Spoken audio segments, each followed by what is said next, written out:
Hello, everybody. Welcome to episode 326 of Spittin Chiclets, presented by Pink Whitney from our friends at New Amsterdam Vodka here in the Barstool Sports podcast family. What's going on, everybody? The warm weather's getting here. People getting a little antsy from Pink Whitney. We'll be getting to that in a bit. Let's go to Mikey Grinelli first. What's going on, buddy? Well, RA, you mentioned Pink Whitney, and we do have a Sandbagger sponsored by Pink Whitney dropping this week. Mike Commodore, Ray Whitney. I can't wait. As a producer, this is a producer's dream. So I'll let the big boys talk about it next. We'll go to the Whit Dog next. Ryan Whitney, what's going on, buddy? Not much. A lot to talk about. So many millions of things happening in the sports world. Hockey is exciting. I have some things to prove that we could be, unfortunately, maybe seeing not as much excitement down the stretch here.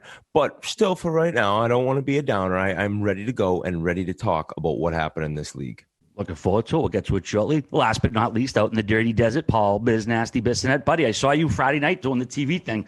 You're fucking good, buddy. I'm out to kiss your ass. It's funny when you see you on here butchering stuff, and then you're on TV and you nail it. You're like Dick Clark. He's not butchering stuff on TV? I butcher a couple words, but I keep it together. We don't usually call it out, but I have a good time.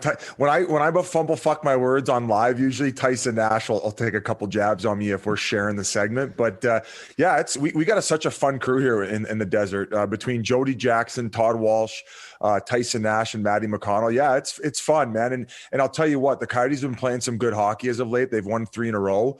When they were playing Minnesota and I think they had like 3 goals in 5 games, whatever it was. That's when it gets a little bit hard because I hate being critical, but I appreciate that, buddy. It's a little tummy stick action off the top here. That's all right. Nothing wrong with a little tummy stick. All right. This is just leading in. Biz is going to do acting.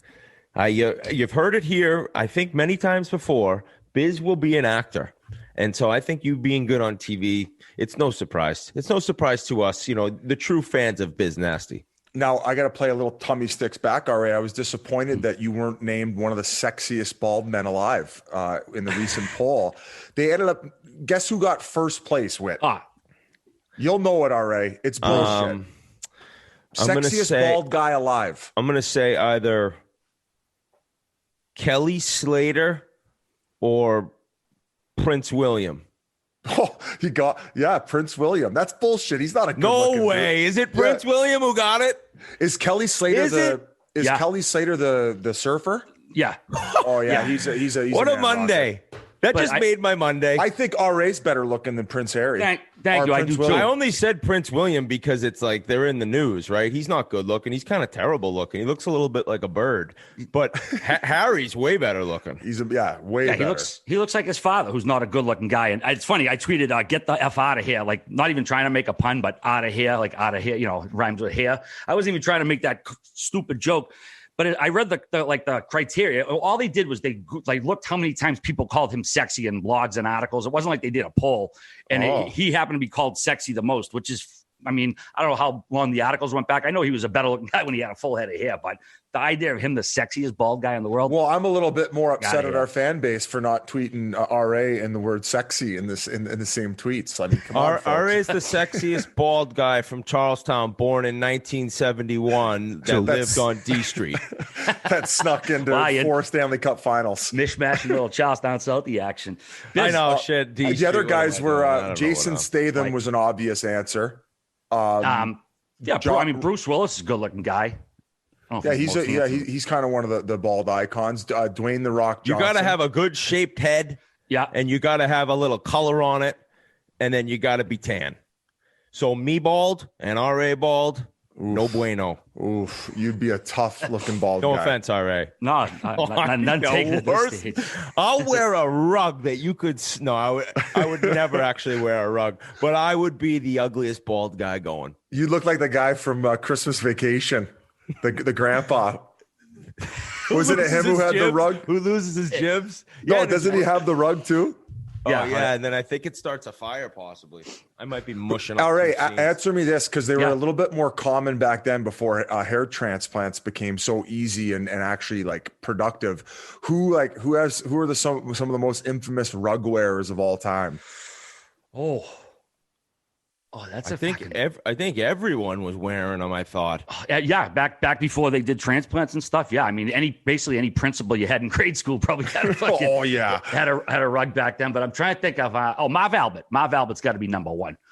I mean, he had different. That's proof, or that's just like knowledge between different day of the week. Just had a different top. Yeah. I think it's pretty well. I think it's pretty well known that Marv Albert had a wig because he had. All right, we got to get you wearing rugs from now on. We got to get a rug sponsorship, like Lex Luthor. Oh my god, that would be funny. Speaking of the movies, a friend of mine who tweets on Twitter, stupid sentence. She said that the Massachusetts is getting a whole bunch of movies are going to be coming here. Like eight movies are going to be starting their production in the state. They're already filming a couple right now.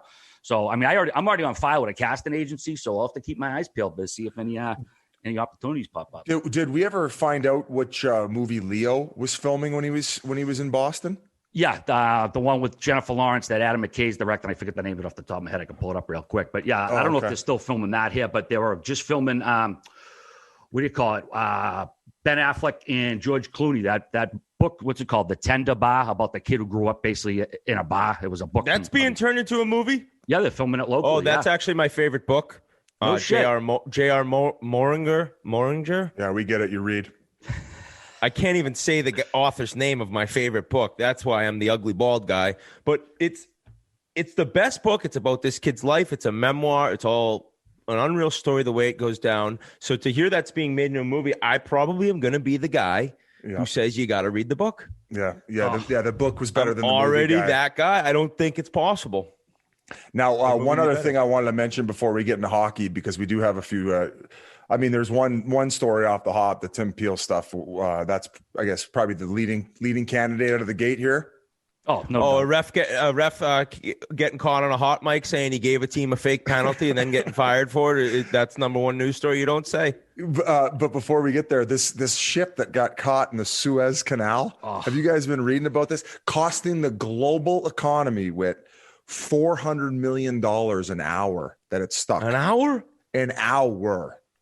Billions and billions of dollars. It's a ship that's bigger than the Empire State Building, and they say a big gust of wind knocked it into the side, and it got caught in the sandbags.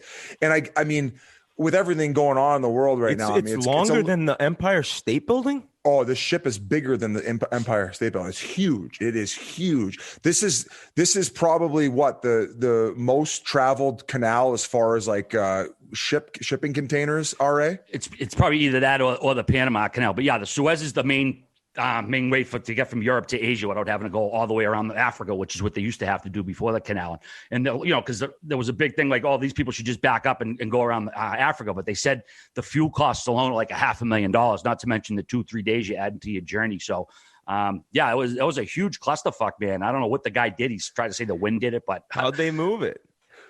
Tugboats. Basically, yeah, they got a bunch of tugboats. Well, they haven't really figured it out yet, so that's kind of the comedy behind. I saw it today. They finally got it. Okay, well then last time I read up on it, it was just funny seeing that crane next to it, and you're like, that thing ain't doing shit. See, I mean, when you think all those trailers, those are things that are on the back of an 18-wheeler. So when you see like, I don't know, however many hundred are on there, that gives you an idea how big the freaking thing is. That movie is called Don't Look Up, by the way, Biz. The Leo DiCaprio movie they filmed here. It's in post-production right now, so we'll keep our eyes peeled for that. Also, before we get to Tim Peel, we do want to mention our guests. We have former Red Wings goalie Jimmy Howard. He just retired. Great interview. Real good stuff. We're going to have that first. Not right away, but we'll get to that shortly. And also our buddy and our coworker, Caleb Pressley. He has the 51 Strokes podcast. He's going to try to become a professional golfer over the next year, or a scratch golfer. Not professional, scratch golfer. So we're going to bring him on later. Question extraordinaire. If you don't know Caleb, he's one of the truly unique personalities here at Barstool. He's a great guy. So we got some fun stuff coming a little later. But yeah, Tim Peel, Biz. This was pretty funny stuff. Well, not for him, but for people who observe hockey. He got the boot for the rest of the season after getting caught on a hot mic. He basically said the quiet part out loud. It was right after a shitty trip and call on Nashville's Victor Arvidsson. He said it wasn't much, but I wanted to get a fucking penalty against Nashville early. And according to Matt Duchene, he actually said it to Philippe Forsberg on Nashville. He was, guys, bullshit. That doesn't make sense to me, but keep going. So basically, the NHL said he would no longer be working NHL games now or in the future. Made it sound like they fired him for fucking up, but the reality is he was going to retire anyways after the season. So it's almost like an easy, convenient excuse for the league to just say, you're all done. But let's ask you guys, do the refs talk like this to players? Do they acknowledge that they're kind of managing the game within? Go to you first. I definitely remember a time pretty much in every league, once you start realizing that, like, referees really matter. When you're young, you have no idea what's going on unless you have lunatic parents screaming at them. But once you start being able to talk to the refs throughout a game, everyone's heard them say, I owe you one, guys. Or maybe a linesman. I think that that's always been normal. Now, the problem is so many people hate that. So many fans that they despise it, and they don't really understand that it's just always been a way where refs look to somewhat even up the game. So I've never heard it said publicly. So obviously that hot mic changes everything. Now, the one thing is I said I was shocked that he got fired. I didn't know at the time that he was done after this year. It's a little different, right? If this guy was a young ref, and that doesn't shock me. He basically got suspended. It's like, all right, dude, early retirement, take a hike. Here's your severance package. Yeah, the funny thing was people were telling me, like, oh man, Tim Peel, this is amazing. Like, nothing even happened. I'm like, dude, he was going to retire anyways. Who cares? I'm like, his legacy is pretty much, his legacy. I don't know if he has a legacy. He's not known as the best referee, but his whole history basically was tarnished. You can say, you were only working a couple more months, but now you went out this way. It's pretty embarrassing. So I don't understand how the league would go about changing refereeing where you're always, it's either robots and call every single thing by the rule book every single time, no matter if it's exhibition game or it's seventh game of the Stanley Cup final. Or you have guys who are making their own decisions in a sense as the game flows, and you get situations like this. I think it's more realistic to understand that referees fuck up. I mean, you have replay for so many things that I understand the refereeing in the NHL. So many fans, I understand, don't like it. They say how bad it is. I don't know. It's a tough job. And I think that for as many shitty calls and shitty situations the refs in the league put themselves in, there's also a lot of games that I watch and I have no complaints. Yeah. So I kind of rambled on here, but in the end, I wasn't surprised when I found out that he was done after this season to begin with. I would definitely agree. It tarnishes his image, and it's tough because, the guy put in so much time. You don't want to see anybody have to go out like that. It's embarrassing, right?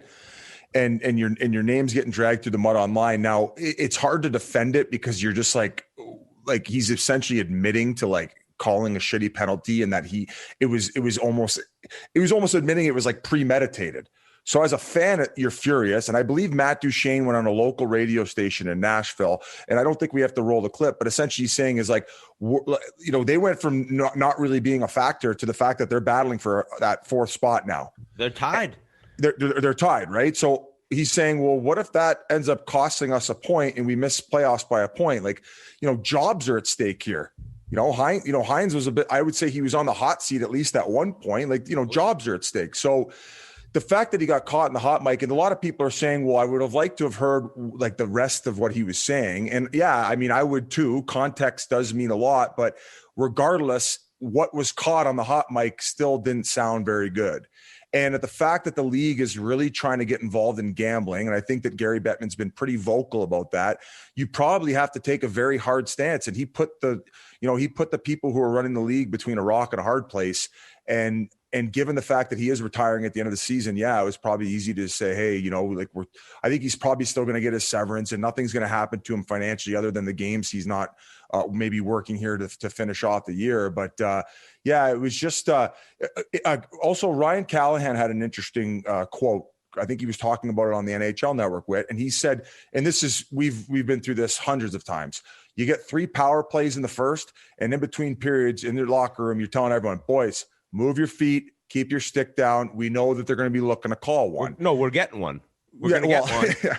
Yeah. It's coming. Somebody's getting it. Guys, you know they're going to get us back for one. Like, you do your best to, talk about, you're right. But and also to defend referees in a sense, it's easy for us to say, well, they shouldn't be looking at it from that standpoint at all. It should be like, you call the penalty, men in black, clear the mind, clean slate, we're moving forward here. But you've also refereed against certain guys who might be fuck youing you every night and being assholes to you, where maybe they have certain vendettas against players. I don't know if this is the case in this situation, but I wasn't playing a lot. I never had issues with referees. I was usually the one supplying the Gatorade and water as soon as we had the TV timeout. So if anything, I might have got a few lucky ones not called against me during my time in the NHL. But it's a very unfortunate situation.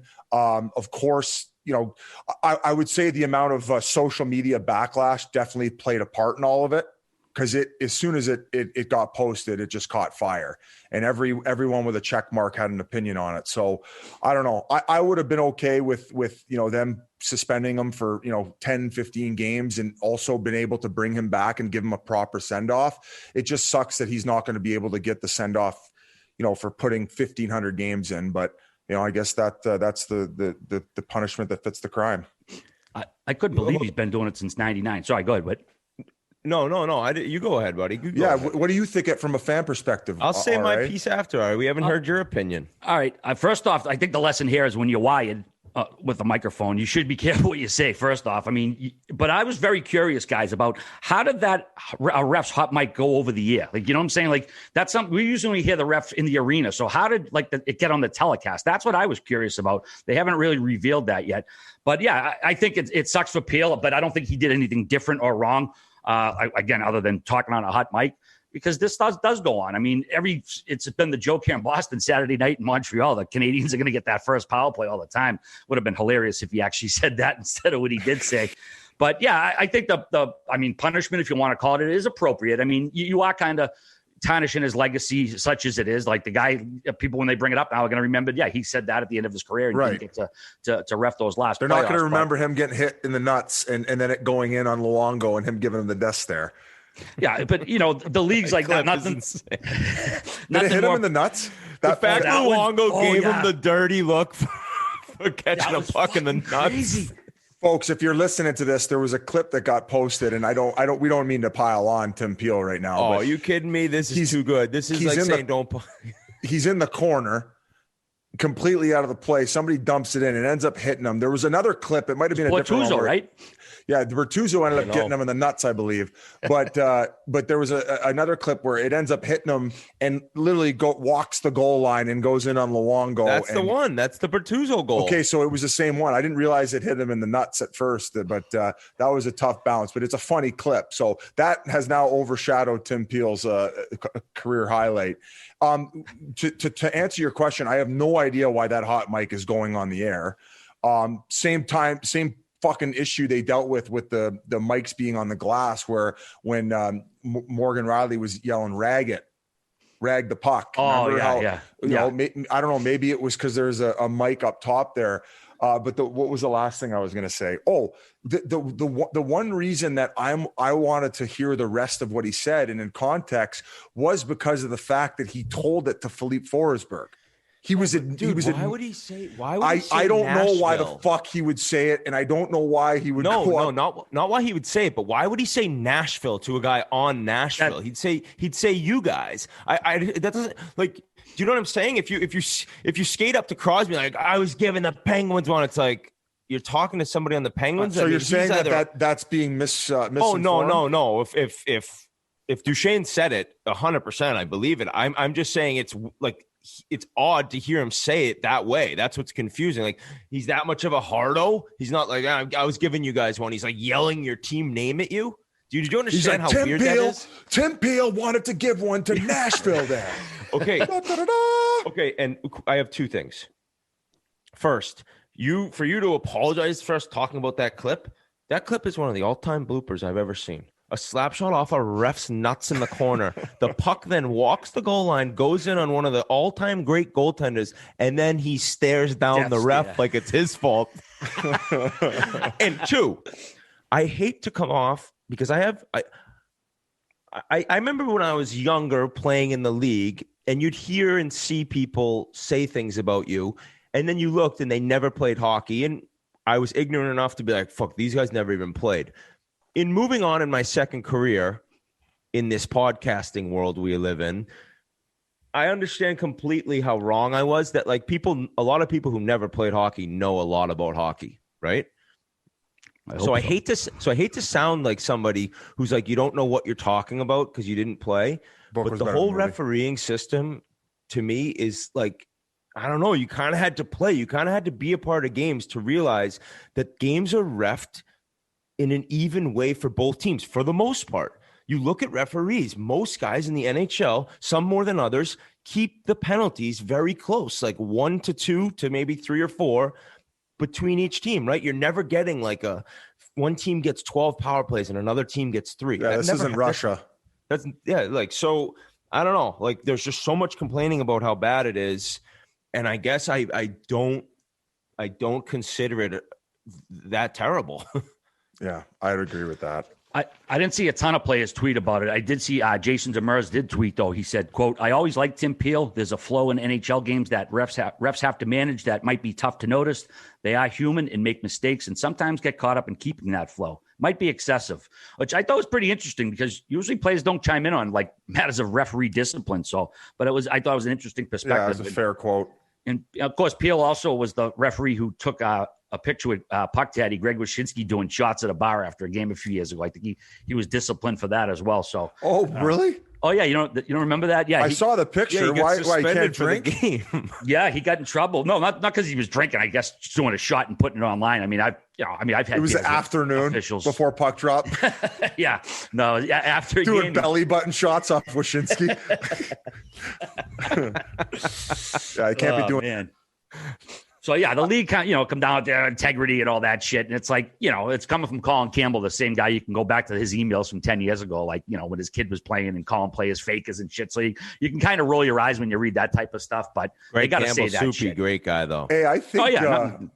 Love Greg. I think Stanley Cup champion. Isn't there a story where I don't know if it was Steve Ott or Lyle Oderline, but I know that I'm pretty sure they were together when they were in Dallas, where they weren't supposed to be in the lineup and they ended up going for afternoon beers. And I think it was Otter got a text at like 4 being like, hey, you got to play tonight. And he'd already been like 6 to 8 deep.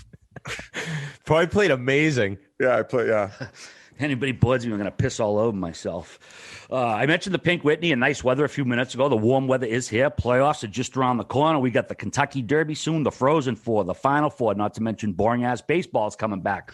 So make sure to head over to your local liquor store today to find Pink Whitney in the new 375-milliliter Mickey-sized bottle that Biz just showed you on the camera right there. Show it again, Biz. There you go. You might see your local hobo carrying that size if you're here in the States. So try out the new Mickey size for all your party needs and make sure to enjoy responsibly. All right, gang, moving right along with NHL notes. COVID stuff still affecting the schedule, and the league is going to be going past the May 8th end of season. They've rescheduled games for May 10th. I don't think this is a real shock given the way things have transpired. The league does have a cushion. They're just basically going to shorten the break in between the Stanley Cup final and the start of next season. So, they're under no gun here, so they do have plenty of time to do that. The NHL Draft Lottery on July 23rd and 24th, they made a few changes to that. There's only going to be 2 drawings instead of 3 like they've been doing. Teams will be restricted from moving up more than 10 spots if it wins one of the lottery draws. Teams cannot win the lottery more than twice in a 5-year period. Wins in the lottery prior to 2022 will not be counted toward this. The NHL said the changes will reduce the likelihood of the worst finishing team dropping in the draft order and not retaining the right to the number 1 pick. The 15 teams that fail to qualify for the 21 playoffs in the expansion Kraken, who begin play next year, will be involved in the 2021 lottery. The 22 lottery will include the 16 teams that missed the playoffs. This is just kind of, standard business stuff. Biz, any reaction or none? No. Yeah. No, I just hope Buffalo. This is like, what were you talking about? I thought you were still doing an ad. Shut up, Whit. I was fucking listening. I was thinking, I hope Buffalo wins it. If there's one team should get exempt from the you can only win it 2-time rule, it should be the fucking Sabres. Oh, are they still on this losing streak? Yeah. And they're about to, I think they're going to tie the Penguins from maybe 04, 05, longest maybe of all time. Yeah, man, it's not good. In the streak, they've scored the fewest and given up the most in the league, and just been so bad. Yeah. And they're going to start losing guys. Eric Stahl. I don't mean to get into your headlines here. All right, you can go right ahead. That's all right. We did mention the Predators a minute ago. They've had a 4-0 week. They're now 4th in the Central, like you just said, Whit. I don't know if they heard us talking about them. It seems like the second or third time we've shit on a team, and then they turned it on this year, which is kind of We're trying, Buffalo. We're trying to help you, Buffalo. We'll get to you later. But Nashville, they've won five in a row. They won four in the last week, 7 of 8. The goaltending's been unreal. Saros has been great. Pekka Rinne's dialed back the clock. He's been outstanding. They've only given up more than 2 goals in one of the last 8 games. Rocco Grimaldi had a 4-goal game the other night. And the Preds also just signed BU defenseman and top 10 Hobey Baker finalist David Farrance to an entry-level deal. Carolina, they remain red hot, 3-0 in the week, 11-1-2 since being swept by Tampa in February. They've got 8 straight wins. Again, their goaltending has been getting it done, not to mention their excellent forwards.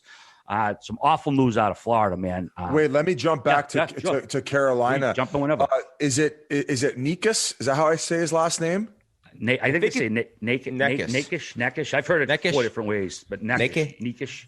He's awesome. Here's another guy coming on the scene for the Carolina Hurricanes. Guys, we don't talk about these guys enough because I don't follow them closely, but they just keep getting it done, and all of a sudden they got these guys who just keep developing and my favorite word, their trajectory just keeps rising and rising and rising. And it is. What? I saw a tweet.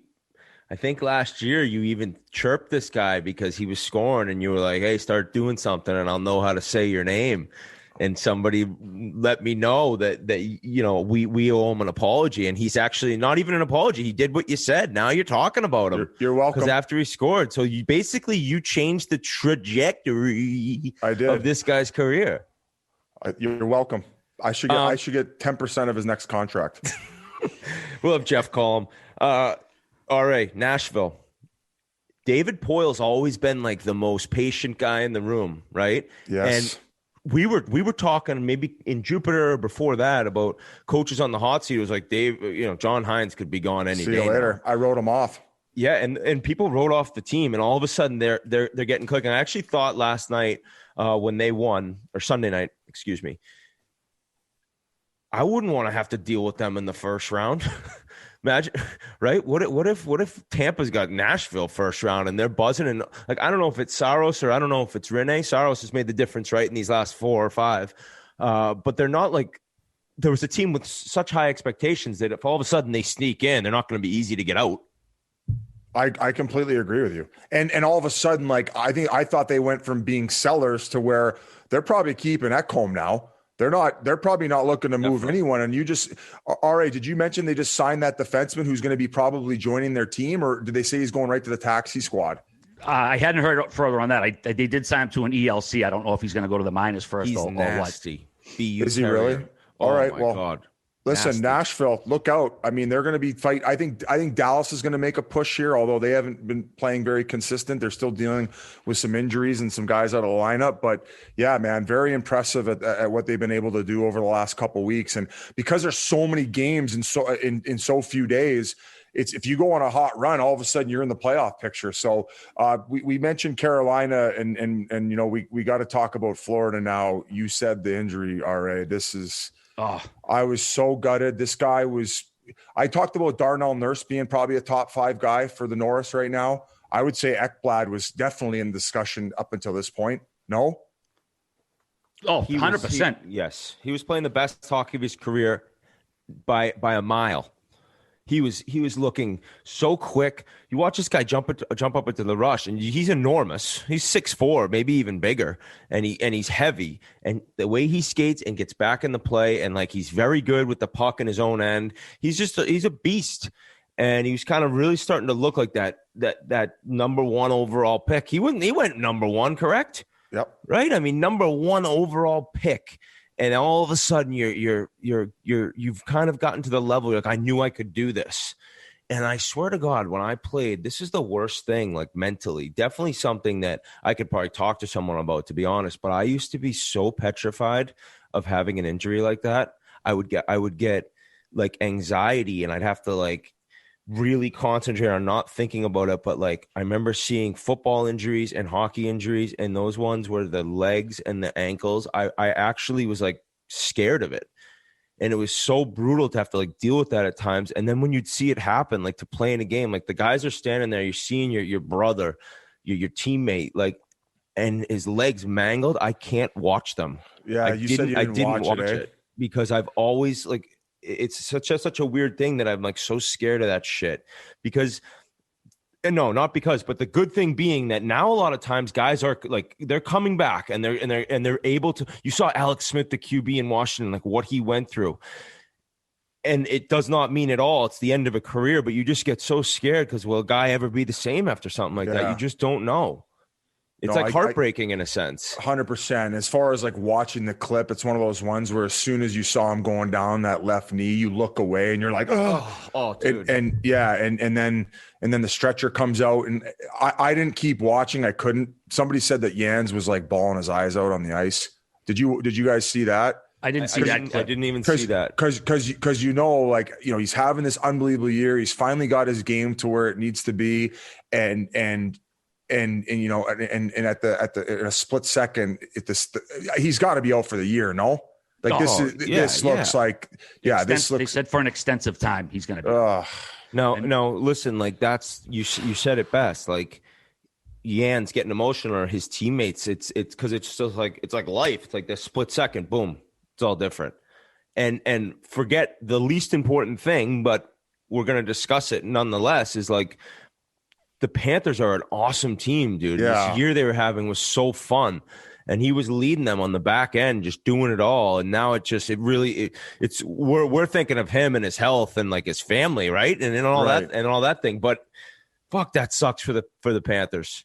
Well, they got Barkoff out right now as well. Hornquist got hurt. I don't know when they're expected to come back, but yeah, just like we want to see organizations and teams that aren't normally in the mix have success, because like we want hockey to grow, and this was a rising star for a rising team, and they were going to get hopefully at least a couple rounds in of playoffs, and all of a sudden now you've lost your ace on the back end. So I'm assuming that's a resilient group in that locker room, and they're going to be able to figure things out, and other guys are going to be able to carry the load. But this I was, as I mentioned, I was just very, very gutted for him.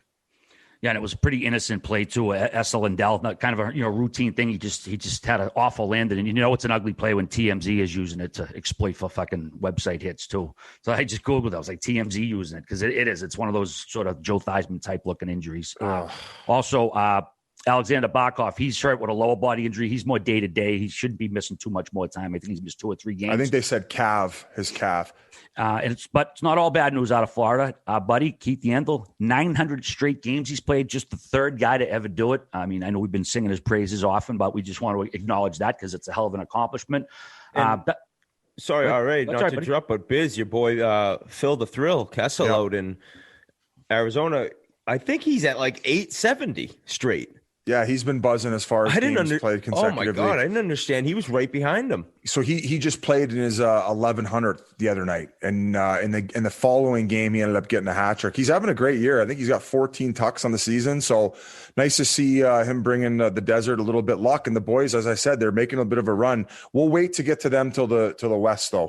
Oh, I didn't know that, thinking of the consecutive games played, but good job, Jans. Keep trucking.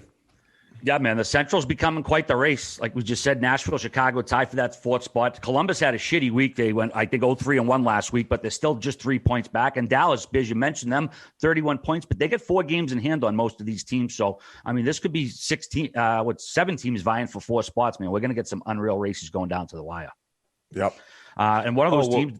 Oh, go ahead, wait again. Sorry. No. I'll save it. You're grooving. Okay. I apologize. Right. Was it something related to this division? Because it's related to every division, actually. All right. Want to fire it away or save it for after June? Yeah, I'll fire it away. All right. Unfortunately, as much as you may think they're exciting, and what, Biz? What are you rolling your eyes at?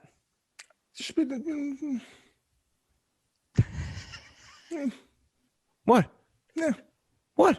Yeah, just what, Larry? Just interrupting a little bit, Okay, fine. Go ahead. All right.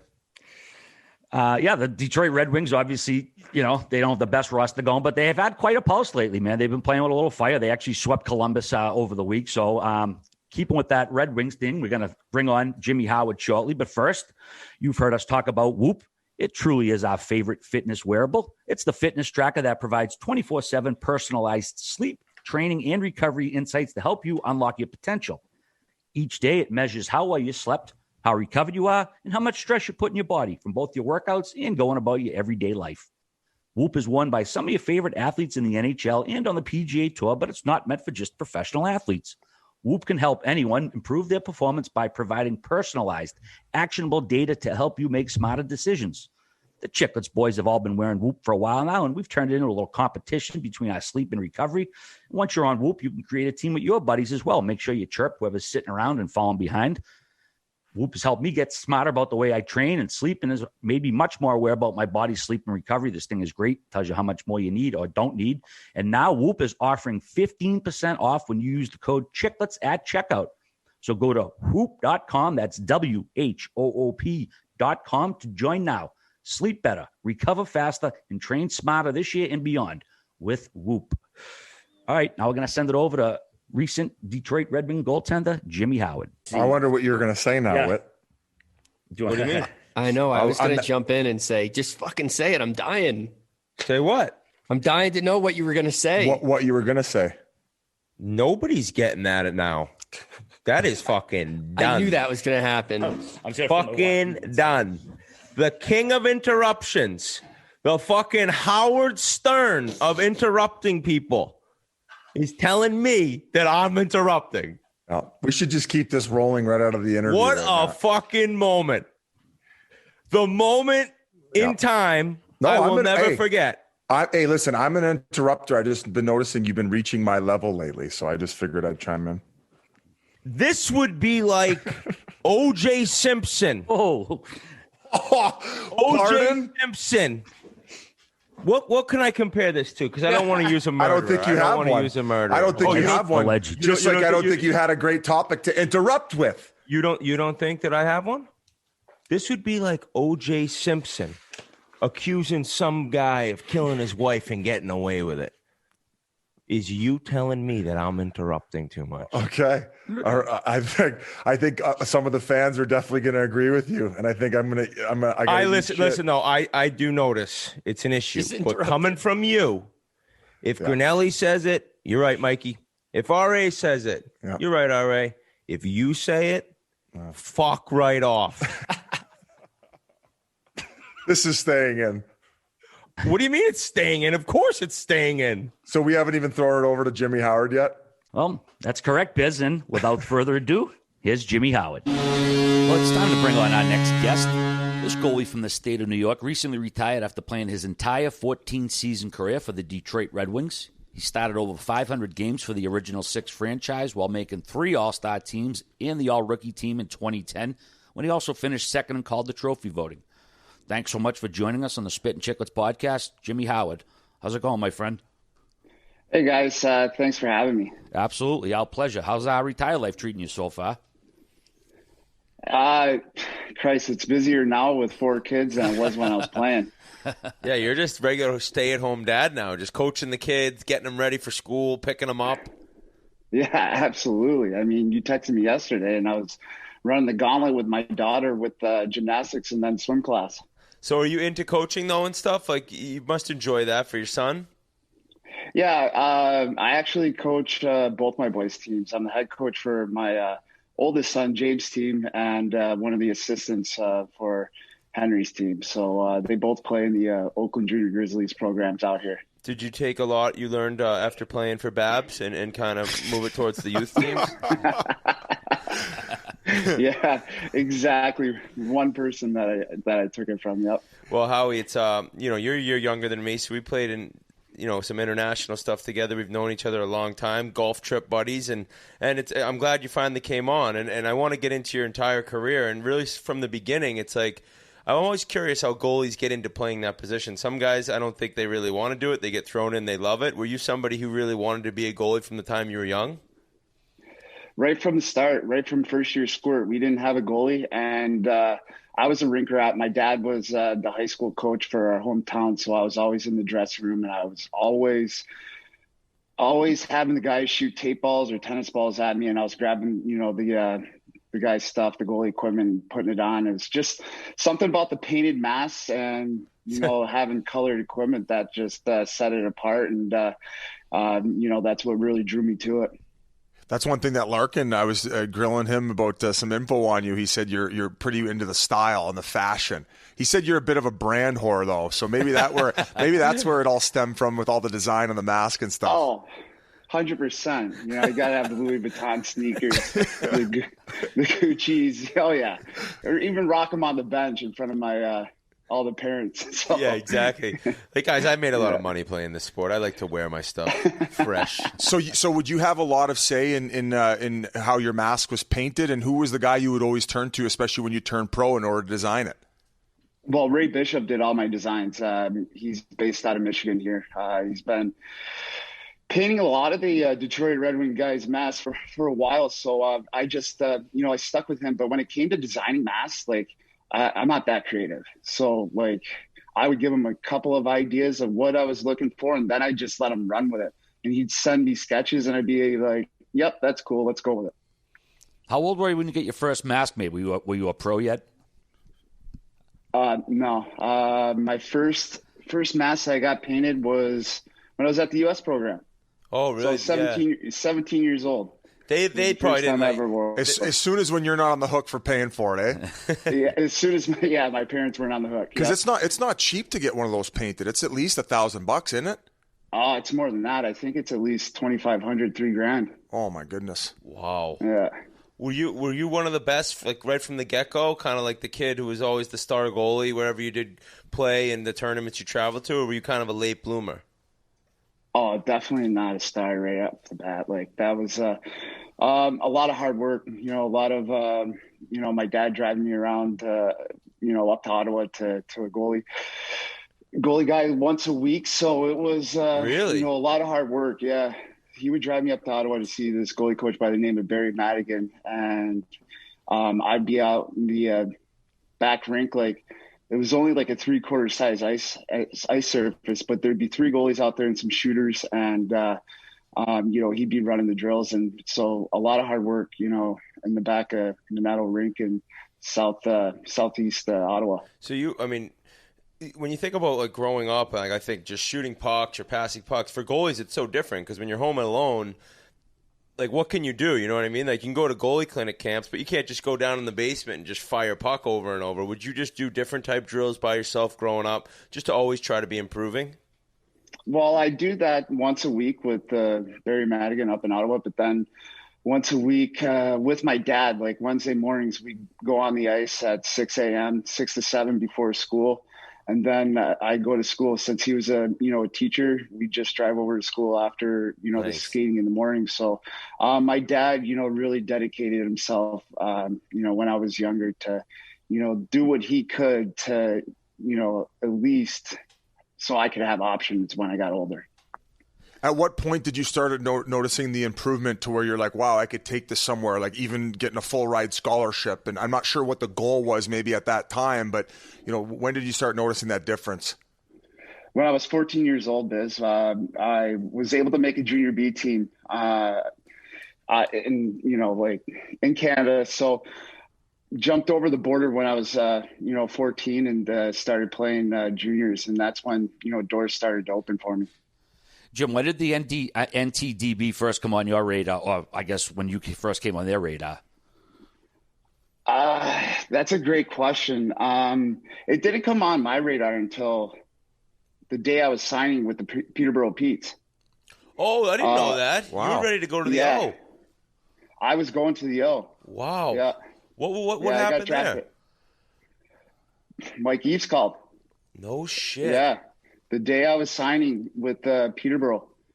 So I forget who the coach and the GM of Peterborough at the time, who it was, but they got in the car and drove 3.5 hours to, come talk to my father and I in Ogdensburg. And, I had to politely say, guys, I have the chance to wear my nation's colors every single day. Like, it's a no-brainer. And growing up by St. Lawrence and Clarkson universities, like, I always wanted to play Division I hockey. I remember going to the Frozen Four with my dad and my grandfather when I was in Albany one year. And I was like, man, I would love to play in one of these one day. So when Mike Eves called and Ken Martell called, the day I was signing with Peterborough and, inviting me to join the U.S. program, I was like, absolute no-brainer. Like, I'm going there, Dad. Did you cover the Pete's gas money back home? They're like, this fucking kid. Yeah. We'll get you a doggy bag to go. So when guys go to the national team, and most for the most part, you're kind of considering next stop being college. And I know that you'd kind of turn down the O to go there, but did you still think there was a chance you could end up going to the OHL from the national team, or was it like, all right, now I'm going college, I'm going to get a D1 full boat once this is all said and done? No, as soon as I signed with the U.S. program, it was all about getting a scholarship and going to play D1. That's crazy. I wasn't thinking about going to the O anymore. When you were living with the Billett family in Michigan, did you lie to them about any fender benders you might have had, like Whitney? I didn't have a car. So. Oh, really? Who would pick you up every day? No. Roll the dice. I'd have to be on the phone. You're asking guys at practice, hey, can you pick me up? And it sucked because I sort of lived out in the middle of nowhere. I lived off of Miller Road. I don't know if you remember where that is, right out there in Ann Arbor. Yeah. But so it was kind of a hike. So it was so embarrassing when my billet mom used to have to drop me off. But, I thought you were going somewhere else with that. Pioneer. Get your hat out of the gutter. Yeah. At Pioneer at the front door with all the 9th and 10th graders. Yep. Here's a senior walking in with them. I don't know. They're all hanging out in the back parking lot. I don't know if that story ended up coming up on our podcast, but it was a kid who was clearly doing something in the basement, and the mom ended up calling him up and saying, "Hey, can you stop doing whatever you're doing to that blanket in the basement? It's a family heirloom." So that was the end of that one. So sorry to go off the rails on you there, Jimmy. I know we got to keep it somewhat clean because Whit did mention that you're in the midst or trying to get a job with a media outlet, maybe the NHL Network. Yeah, possibly with the NHL Network. They reached out. One of the producers reached out to me and, asked if I had any interest with it. So I might as well give it a shot. Yeah. I really got nothing else going on, other than, driving my kids around to hockey. So I figured I'd give it a go and, see how it works out. I could see you just watching the kids' game from Secaucus, getting ready to do a 6 to 9 NHL shift, just yelling at your iPad because your kid isn't crossing over hard enough. Well, actually, I didn't even ask. Is he a goalie? No. Okay. He never wanted to play? They both wanted to be goalies, but I took them down in the basement and I just ripped the tennis balls as hard as I could at them. And I was like, this is what it's like to be a goalie. Is this what you want to do? No, this is what I do. I go, yeah, there's a lot more money in scoring goals. Right to the collarbones. Right to the collarbones. I mean, I was ripping them on them too. Unbelievable. So what was the decision to end up going to Maine? Yeah, where was BU in the mix, dude? Come on. You were one of the top recruits. Fuck. Well, Jack ruined that. Parker did? You guys did the part. You brought us out. You showed me a great time at BU. You guys were awesome to me. I thought I was going to come to BU, but then the next day when Jackie was driving me to the airport, he only offered me 3 for $4. That's not going to cut it, Biz. Whoa, what is that? That means he said 3 years, full ride. We don't know about the 4th yet? Well, I think you have to pay. Don't you pay for the first year when that's the case? First year. Yeah, it's like I don't have $55,000 or whatever it was. And I looked at him and I was like, my parents don't have that type of money. Yeah. I was like, one's a teacher and one's a teacher's assistant. Like, there's no way. Like, I'm going to need a full ride. And then the next weekend I had a visit at Maine, and those guys, they showed me a great time as well. And when I was up there on campus, obviously the Alfond Arena just sold itself. Such a unique place, intimate, still fit 5,500 people in there, but it's just electric in there. So that the building sold itself, and I just felt so at home when I was on campus there. And you got to Maine. I mean, you look at your career there, one of the top goalies in the history of Hockey East, maybe like college hockey. I think You hold the record at Maine for shutouts, goals against average, and save percentage, single season and career, and that's a school that's had Garth Snow play there. Who was on his team as well that I'm forgetting? Mike Dunham. Just future NHL goalies, which isn't that common. And then also, I think you held the NCAA record for goals against, 1.19 in one season. So it must have been such a cool run to be a Black Bear. And the guy that we've talked about a lot with that team is Grant Stanbrook. So I'm wondering what he meant to you involved in recruiting or when you got there and helped coaching. What was he like as a guy to play for? He was just a wealth of knowledge. Like, you couldn't help but learn something from him every single day. He knows so much about the game, but not just at the goalie position, but also, for forwards and D, like, just a wealth of knowledge. But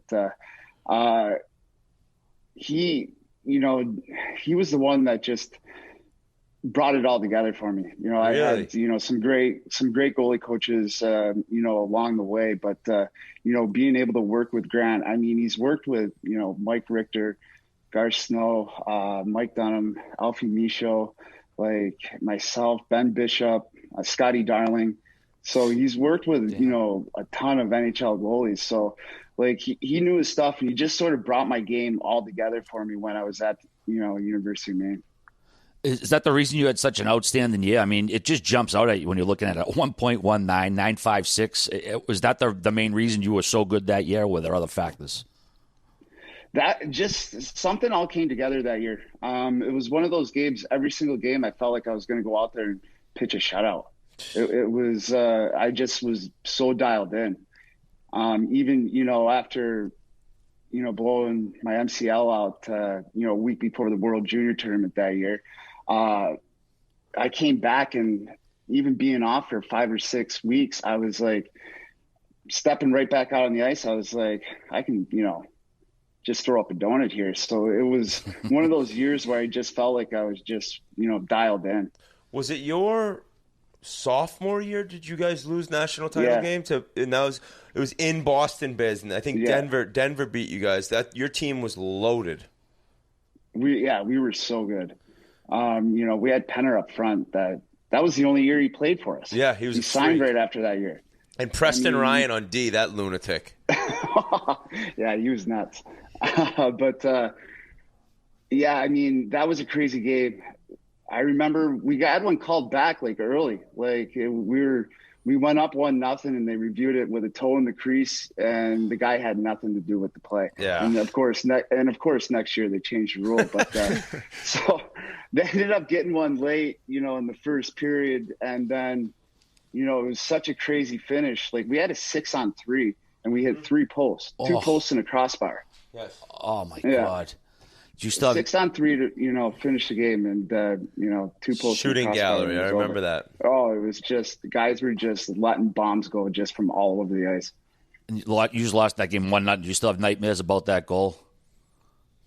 Or do you over it by now? No, he doesn't even remember it. He's like, I had my guy. that was way I gave up one, guys. Fuck. I mentioned you get drafted second round of the 2003 draft by Detroit. Had you talked to them prior to the draft? What were your expectations going into it? I had no idea I was going to get picked by Detroit.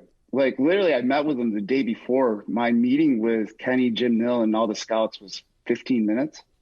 That's it. Like, I figured I was going to LA. Like, I had, they came out to the university several times, to speak with me. Also, when I was at the combine, I think it was about a 45-minute, to an hour meeting with them. So I thought I was going to LA, with one of they had so many picks in the first and second round that year that I figured they're going to use one of their picks on me. And then when Detroit rolled around and my name got called by them in Nashville, it's kind of a shock, because literally only spoke to him for 15 minutes. And, it was crazy, to hear them say my name, but, so cool at the same time to be picked by an original 6 team with so much history and, what they stand for and the excellence of, going for the cup every single year. So it was pretty wild. Well, not only that, I mean, you go to training camp, I'd imagine. You probably went to the rookie tournament, Traverse City, and then right after that is when all the vets come in. That must have been a fucking crazy experience, that first training camp. I remember sitting on the bus coming over from the resort, and, Steve's on the bus, Brendan Shanahan, Chelly, Drapes, Malt, Pavel, Z, Nick, and I was like, someone doesn't belong here. That's me. Like, I don't think I spoke in the dressing room when, for the first couple of months, unless I was spoken to. Like, it was, those guys, it was fun to watch and learn from them, just how they went about their business every single day in such a professional manner. It was hard not to learn. Who was the one vet who would make you feel at ease? Who was the one guy who would always come over? Not Cleary. No chance Bear was doing that. No, definitely not Bear. I mean, why is he a rookie hater? Oh, Bear will just make your life miserable at the beginning if he wants to. Yeah.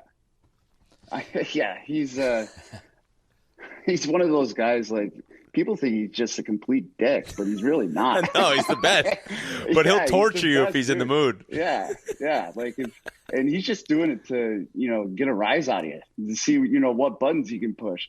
So if he sees that he's doing that to you, he just keeps riding you. Well, he's doing it, grinding you down. He's doing it to you because he's probably getting it from all those other names that you mentioned.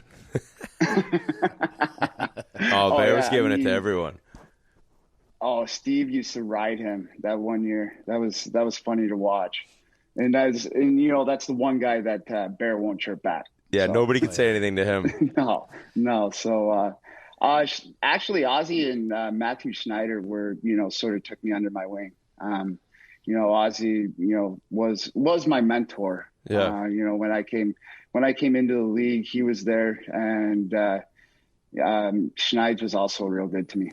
When you turned pro, I mean, you had to spend quite a bit of time in the minors, and I think that's kind of the case. You look at Detroit and New Jersey, their history, they really make guys develop and spend time, and I'm sure it wasn't as difficult for you as maybe a guy who played D or forward because you knew Osgood was there and you were just improving. Like, you couldn't be up playing backup. You got to be starting and getting your reps in at the AHL level.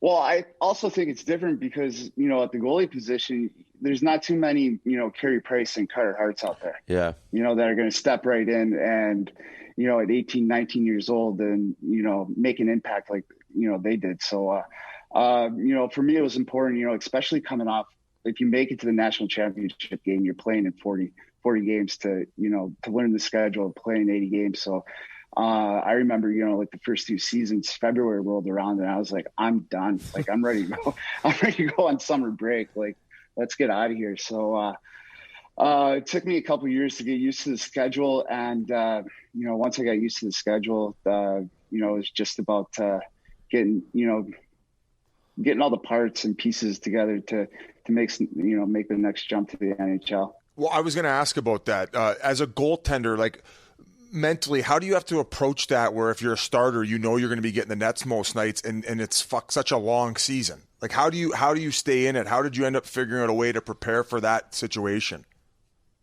Oh, just took training to a whole new level.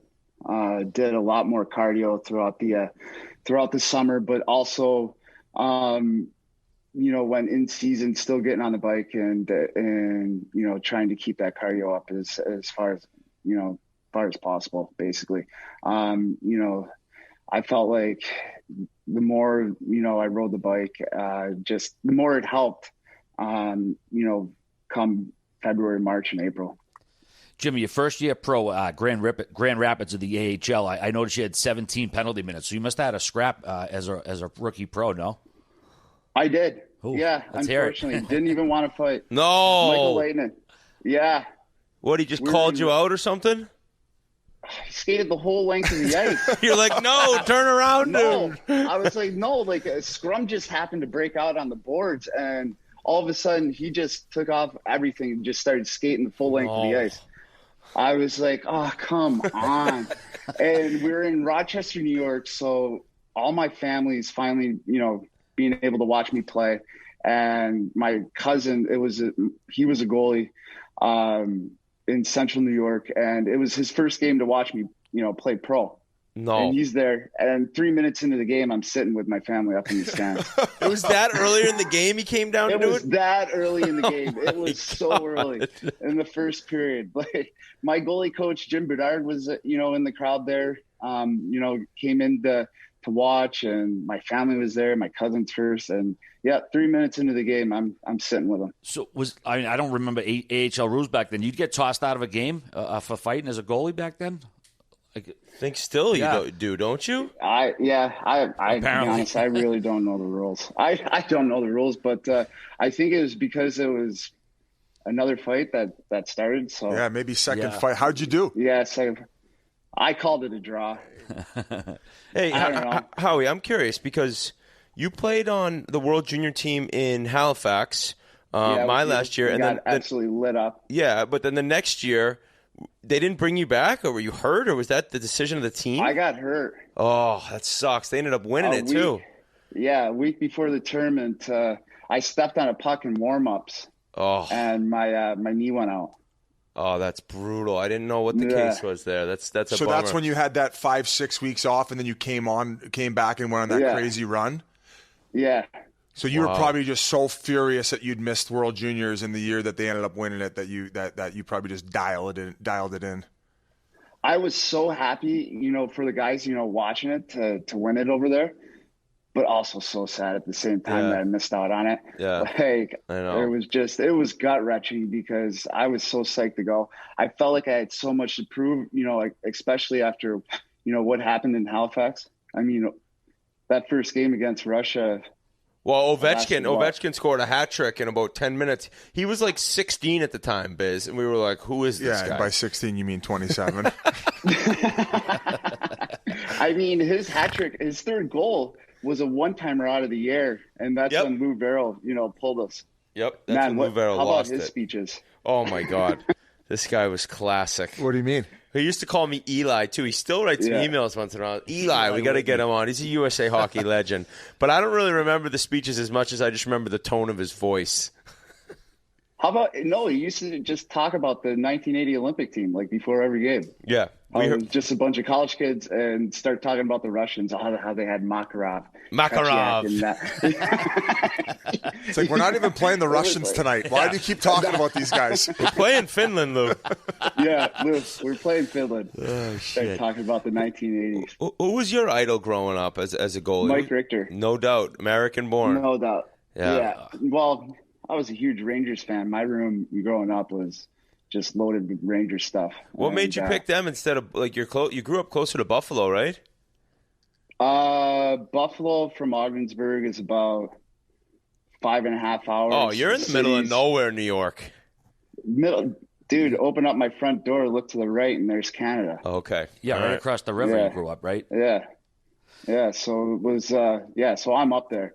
And it's about 6 hours to 6.5 to the city, so. When you were Plus, the Rangers had their own channel with MSG, so you got that with cable. A lot easier. I remember when they ended up winning it. Wasn't Mike Richter like running the concourse before like the afternoon of the game when they went to Game 7? I mean, the inside of MSG. I've seen that footage, but that mid '90s. I mean, he was in a zone between the Stanley Cup and then the World Cup of Hockey in '96, which is some of the greatest hockey ever played. Yeah, he was absolutely phenomenal. Another guy I wanted to bring up from Grand Rapids, Darryl Bootland. What a doozy he was. How many seasons did you play with him? 2. I believe it was 2, maybe 3. I can't quite remember, but he actually lived down the hall. We lived in the same apartment complex at me, and he lived down the hall from me. So he was a beauty. I mean, that guy was nuts. Yeah, we had him on the show. He wasn't afraid of anyone either. Just a pure entertainer is what he was. Oh, pure entertainer. Like before the games, he'd just be going nuts. He would just crank this song by System of a Down and just be bouncing off the walls. Wake up. Yeah, that one. Really? Yeah. He'd just be bouncing off the walls. Nice call, Biz. Yeah. Got to respect that. Yeah, it might be the first time I ever got anything right on this podcast. Let's all soak this in for a minute. Let's take a moment of silence. Howie, I know you mentioned Osgood a few minutes ago as your mentor, but How is it as a goaltender? Because, forward or defense, it's different. This is a guy who's, potentially trying to take your job at the end of the day. How does that work with Osgood, and maybe how did it work later in your career with you and other guys? I think with Ozzy, he was ready to give up the night. He didn't want to play every single night anymore. He was up there in age. He had 3 cups, almost a 4th. So, finally when I got my opportunity, it was when he got sick in November 2010, I believe, or no, 2009, somewhere in there. And I got some, consecutive starts and got a couple of wins under my belt, and everything just sort of snowballed from there that year, and went on to, play 28 consecutive games from there. You signed that big deal, I think 6 years, over $30 million. Was there any discussion of maybe you wanted to wait, try to be UFA, or were you just so happy in Detroit you were looking to get locked in as soon as possible? I was so happy being in Detroit. Yeah. The guys in the room that we had at the time, were such great guys. So I just wanted to get that deal done and signed and remain a Red Wing. Were you black acing when they won, when they beat the Pittsburgh team I was on? So you got to experience being around that win and the party after. So you were actually in the room with RA when he busted into your cup party. Yeah. I was just writing that down. Yeah, I was wondering if you were there. We were definitely in the same room at a certain point. I was there with the Bruins hat on. I was definitely there. Yeah, it was nice. Even though I was a black ace, I still did everything with the team because I was the 3rd goalie. So when the guys would go over for the game and everything like that, I'd have to be on the bus too, just in case, something were to happen in warm-ups or anything like that, I could get dressed. So, I was always on call and down there, around the guys, practicing with them. So either Dom or Ozzy could get a rest. So, I felt pretty much a part of it. And that next year, same thing, kind of black acing for that group. Same thing. So same exact thing. What's nuts is Hosa's on Pittsburgh. He loses. He goes over to Detroit, and then Pittsburgh wins. But I've talked to guys, Bear and Cronwall, who say that team might have been better. The team that Hosa was on that lost to Pittsburgh. Did you see that being around the team, not all year, but for call-ups and throughout that run? Yeah, I mean, both teams were, they're wagons, so loaded. Yeah. So, I mean, it'd be tough for me to probably differentiate since I wasn't around both teams, a lot during those 2 years, because unless we were going on a West Coast swing and Dom decided to, take the week off. So that was, normally when I get my call-ups is whenever the Wings were going out west, I knew my phone would be ringing.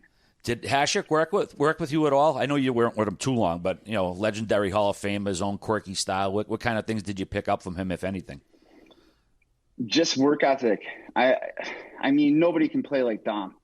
I mean, he was just that was his style. It's so unique, and for me to be able to flop around like that, my career wouldn't have lasted very long. But his work ethic, I remember being black ace, being out there on the ice after, and Dom would still be out there with guys that were going to be healthy scratch that night, and he would have them skating in from center ice.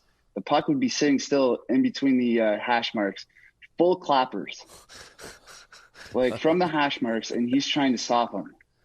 So he was twisted. Was having him, what's that? He was just twisted. The guy was nuts. Yeah, and I'd look down at the other end, and I'd look at my goalie coach, Jim Bedard, and be like, what is he doing? He literally had guys skating in full speed from center ice, winding up and taking full clappers from the ladies' teams. It's do I have to go down there and do that with him? Yeah, that's where you learn how to do it to your kids. Yeah, exactly. Did you ever try using that bucket of his? Oh my, it was so ugly, but looked so awesome on him. No, I never put it on. I feel like if he saw you putting that helmet on, he might kill you. He was the best. He never thought about hockey until he was going out. Really? In the game. Yeah. He never thought about the game. Was he talking about quirky shit in the locker room, kind of like Brizgalov did, where he's talking about the planets and what was he talking about during the NHL 24 segment? Briz will talk about anything. I think. Why you have to be so mad? Why you have to be so mad? No, he was pretty quiet. But he loved baseball. I remember when I was called up, whether we were in San Jose, we'd have to go to San Fran with him, and you could never say no. Because if you said no to Dom, then he just hated you, and you didn't want that. No. So I remember we're in Dallas, and I think it was the second round, or maybe it was the conference finals against Dallas, and it's already like 100 degrees, and Dom's like, "Howie, we're going to the baseball game later." No. I was hungover. The Black Aces had, a night the night before, and I just got done off the ice, and now I'm even more dehydrated. He's like, "We're going. Be ready. We're going to go grab some lunch back at the hotel, and then we're going to the Arlington ballpark." And he goes, "We got great tickets. We're behind home plate." I get there. Of course, the sun is just directly right on. It's 100 degrees out. And he's loving it. He loved going to the ballpark. He'd get those little mini bats. Dominator. Oh, yeah. He loved it. He'd get a jersey, throw the jersey on. The helmet with the ice cream. He'd be, helmet with the ice cream. He'd have his mitt biz. He'd bring his goalie glove. Yeah. Man. Yeah, those were fun times with Dom, though. So throughout your career, I mean, I know you battled injuries here and there. Is there anything that really was something that kind of led to, your career not being cut short, but leading to retirement? Yeah, COVID. Fuck, dude. I've heard of it. What's that? You never had any lingering like knee or groin issues? I remember you missing a little time here and there. Yeah, no, I always fully healed. Good. So knock on wood, I no issues right now. Yeah, that's. Yeah, COVID. The longer it dragged out, the more and more I got sick and tired of getting hit by pucks. I'm not sure when this interview is going to go out, but I'm interested to hear your thoughts on this whole Carey Price situation. I mean, a guy who has had a very long career. They just ended up switching his goalie coaches, but just from your observation, how do you dissect that whole situation? Well, extremely tough place to play, but Cripes, he's human, so guys are going to have down years from time to time. So let's hope NHL Network doesn't hear this clip, Howie. You just have no clue what's going on with Carey Price. He got traded. He got traded to the Notes. Yeah, he's on the Rangers now. It's great. They gave him Richter's number too. You could have told me that. Yeah, I'm a little bit out of the game here. Oh man. Well, dude, it's great to chat with you, buddy. I mean, I feel like these golf trips need to happen more. We haven't had one in a while. Howie always comes. Well, where are we? England or Ireland? The last one? Yeah, where was the last one? Scotland, Spain. Oh, Jesus, Whit. Holy fuck. Yeah, so we had a time on that one. Remember when we were flying from Scotland to Spain, we all had tickets planned, and all of a sudden Zetterberg, Erik Karlsson, and Nicholas Backstrom were like, guys, we got you a plane. Yeah, going private. Yeah, we're going private with the big dogs. Thanks, boys. Did those guys, Zetterberg, did they piss you off a lot in practice, or did they go easy on you? What? Were they always going full like Hasek? No. No. Pav, yes. Pav, everything that he did, in games, we saw it in practice. But, he was a pain in the ass to practice against, just because he'd never let me have any downtime out there. Even if we were working on, power play penalty kill, and, the penalty kill ices the puck down to the other end, well, Pav goes and picks up a puck, and now he's going to work on breakaways. I'm like, Jesus, dude, I just need to, catch a breather here. We just did, 5-on-4 here for a minute in zone where you guys were just throwing it around. So I was like, I need a breather. No, not with Pav. He would just keep coming, breakaway after breakaway. What kind of and make me look stupid. So what kind of quirky goalie routines did you have when you played? We know you all have them. Well, for the first probably 5 years of my career, I had to do my routine exactly the same way. From everywhere, starting at pregame snack. Oh, that's exhausting, dude. Yeah, trust me, and that's why I changed it all up. Really? Yeah. You noticed that it was wearing on you? Yeah, it was after my 5th year, just was like, all right, I got to do something about this. This is starting to control everything in my life. So I was like, so I just flushed it all down the toilet. Really? Literally just gassed it all. How long were you able to adjust right away to that, or was there an adjustment period? That seems like a big thing because goalie's such a mental position. No, it actually made me relax more. Huh? Yeah, like it was just getting like I have OCD, so it was just becoming so consuming. Everything had to fall into place exactly the right way. So I was like, this is nuts. Like, this is, not the way you should live your life, or, the way you should enjoy your, NHL playing career. Like, It's just, becoming too time consuming and starting to control things. And it has nothing to do with the outcome of the game. So I just sort of flushed it all. Did you have to consult somebody about it, or you just figured that out on your own? No, I actually reached back out to a sports psychiatrist that we worked with when we were at the U.S. program. Okay. I can't remember the guy's name, but I remember that. I don't remember his name either. That's funny. And you hadn't spoken to him in a really long time, or you had kept in touch since Ann Arbor? No, I hadn't spoken to him in a really long time. Yeah, I reached out to Mono and was like, "Hey, you guys still have that sports psychiatrist?" And he was like, "Yeah." So wow. He put me in touch with him, and he just got me basically. He got me to flush all that, and then during games, taking a lot more deep breaths, getting the oxygen into your body and into your brain, allow you to relax a little bit more out there. Well, dude, it did wonders because what a run you had, man. 14 years. Glad to call you a friend and appreciate you coming on. So congratulations on a great career. I know it's a little emotional when it ends. Hopefully you're in a good spot. And the last one I had for you, would you ever consider coaching? I know you talked about potentially going to the NHL network, but it sounds like you've lived through a lot of experiences and could probably hand those down to somebody. Coaching, like at the professional level? Maybe not now, but down the road, have you given any consideration? Oh, hell no. Okay. Those guys live in front of computers. Correct. You're too rich, Howie. So there's no coach with that many designer shoes, so you've already won. Well, whatever you do next, Jimmy, good luck to you, and thanks again for joining us. We appreciate it. Thanks, guys. Thanks for finally having me on. See you, buddy. Thank you. See ya.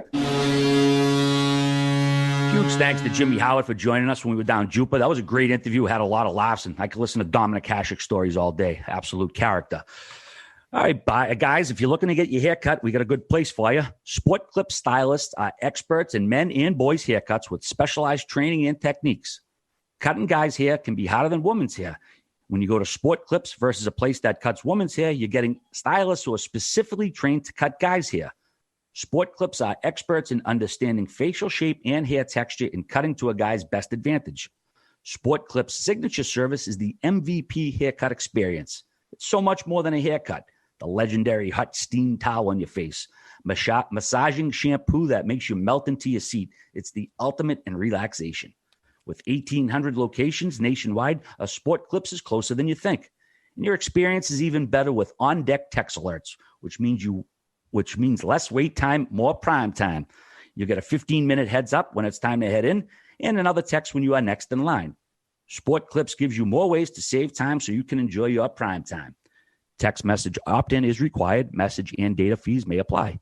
So visit a SportClips near you for a haircut that exceeds the typical experience from start to finish. I might have to head in soon. I got the quaff going right now. They're looking like a Jackson People are 6 asking right now. people are asking, I think, what you're doing. Like, what's the game plan? Oh, I'm going, baby. Do the kid and play short. Are you going everywhere? Afro? Everywhere. Let it go, baby. I'm letting it go, buddy. I love it. There's no end. There's no end in sight right now, folks.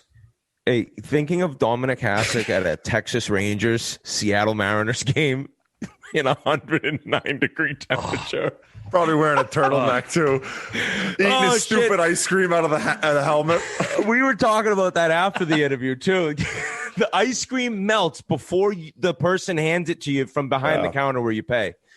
Oh, that was just unless you're a veteran, you get the Dippin' Dots. And that's like he could have told them they were going like fishing for 9 hours. Like Howard was like going wherever the Dominator took him. Yeah. Dominator dominates, just fucking runs guys' shows. And that He is. I've heard from plenty of people. He is just an absolute character. Hey, and the fact that he collects the mini baseball bats. Like, Those things are pretty sick. Oh, we got to get the Dominator on here. Ah, that would be fucking what's our end to get fantastic. him on? We're not getting him on here. And that old municipal stadium too, where the Rangers used to play, hot as balls too. That was like the hottest stadium in baseball for the longest time. Well, yeah, because it's the hottest place outside. All right. Yeah, and there was no shade. There was nowhere to go. At least the new stadium, as ugly as it is, they at least kind of made it a little more conducive to to the being fans. comfortable. Yeah, exactly. So, all right, we're going to take a look at the West. And we got a hell of a matchup this week. Colorado and Vegas, two teams I think everybody wants to see play in the playoffs. They had a two-game series. Colorado spanked in the first one. Vegas won the second one in OT. Max Pacioretty scored his fourth overtime game winner of the year. But the Thursday game, Colorado defenseman Bowen Byram, he took a high hit to the head from Keegan Colasar. I don't know if you guys saw that. There was nothing supplemental. I'm not even sure if he was penalized on the play, but Byram did miss the next game. He's day-to-day, but could turn into week-to-week per Coach Jared Bednar. Did you guys catch that hit?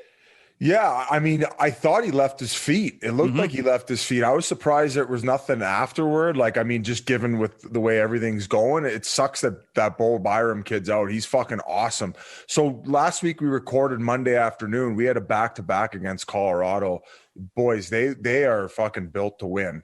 I mean, the Coyotes ended up coming back in that game and winning in a shootout, but holy shit, man, especially with that top line firing the way that they're firing. Nate Dogg looks – his 200-foot game looks unreal right now. That Rantanen, we were talking about underrated players. I mentioned Barkoff. He had that 1 year where he really popped off, and you really haven't heard his name enough since. But he is a fucking treat to watch. But as far as that hit's concerned, I definitely thought it was high, and it sucks because that's a big piece for them on the back end. He plays I don't know what everybody's assumption of this kid coming in, because I hadn't seen him since the World Juniors, but he's got a chip on his shoulder too. He's great both ends of the rink. He could play with the puck, and he, although undersized, he definitely plays above his weight class. That's for sure. And the defense biz, everyone knows Cale Makar, but Samuel Girard and Devin Taves are all three of them, but both of those guys are on pace for like what would be a 50-point season had it been a normal regular season. So you're seeing, like, obviously the Islanders got rid of them, and the Islanders are playing fantastic. It doesn't look like they necessarily miss him, but Colorado has gained so much in having this puck mover. He can skate. Now it's just like when you get a forward group like Colorado, it's like we need guys who can get it out of the zone. We need guys who can make tape-to-tape passes, fired up the ice, get these lines going, and then you've seen what the forwards do. So like 5-on-5, they truck everyone in the league. And if you look at Tampa when they get Kucherov back and how much of like a wagon that team is, there's not many other teams that stack up to them, right? That's why Tampa's been my pick. Like, have someone beat them before you pick anyone else. Colorado, when they're going like this, they can go head to head in terms of skill and depth. So I think that this team is right on track to where everyone thought they would be this year, and it's just one of the best in the league. I would say they probably got the most well-rounded back ends in the league. And, Bo Byram's just going to keep getting better. That Graves kid's not – I mean, he's not a plug either. They don't have any weak spots on the back end. And as far as Grubauer's concerned, I think that he's a very, very good goaltender from watching him. He got injured last year, and that hurt them big time. That Johansson got thrown in net, who came over from Buffalo in that second game. He couldn't stop a fucking beach ball against the Coyotes. I'm not gonna judge him on his first performance with Colorado and the fact that he was playing for an AHL team the whole year. Let's see. It was an interesting pickup, to say the least, by Colorado. I wonder if they try to continue to address the goaltending position. That's my question mark for the Colorado Avalanche moving forward. Right? Is that fair? Because they picked up this Johansson kid, and like from what I saw in that one game, let's see what he does the rest of the year. But I don't think they can rely on just maybe having Grubauer, because if he goes down again, they can't be wasting years of these guys' prime, putting some schlub in net. Absolutely. And they've been riding Grubauer pretty hard. He's been starting a ton of games. And you mentioned trades. The deadline is 2 weeks from today. We record Monday, the 29th. So I would expect things to heat up on that front. On the Saturday game, Kolesar did answer the bell. He fought Dan Renouf in the Saturday game. Renouf actually replaced Byram in the lineup. And then Reeves bundled Renouf in the game. It looked like he caught him in the head. I couldn't find another angle for it. Did you see? I sent that hit to the text. I don't know if you guys saw it. Yeah, he was kind of bent over, so it's tough. I thought that the one the game before on Byram was worse for sure. Yeah. But there's been way worse hits this year than the one that Reeves laid on. How do you say his last name? I believe it's Renouf. Renouf. That's because someone rhymed it with. It's Costco brand Fanouf.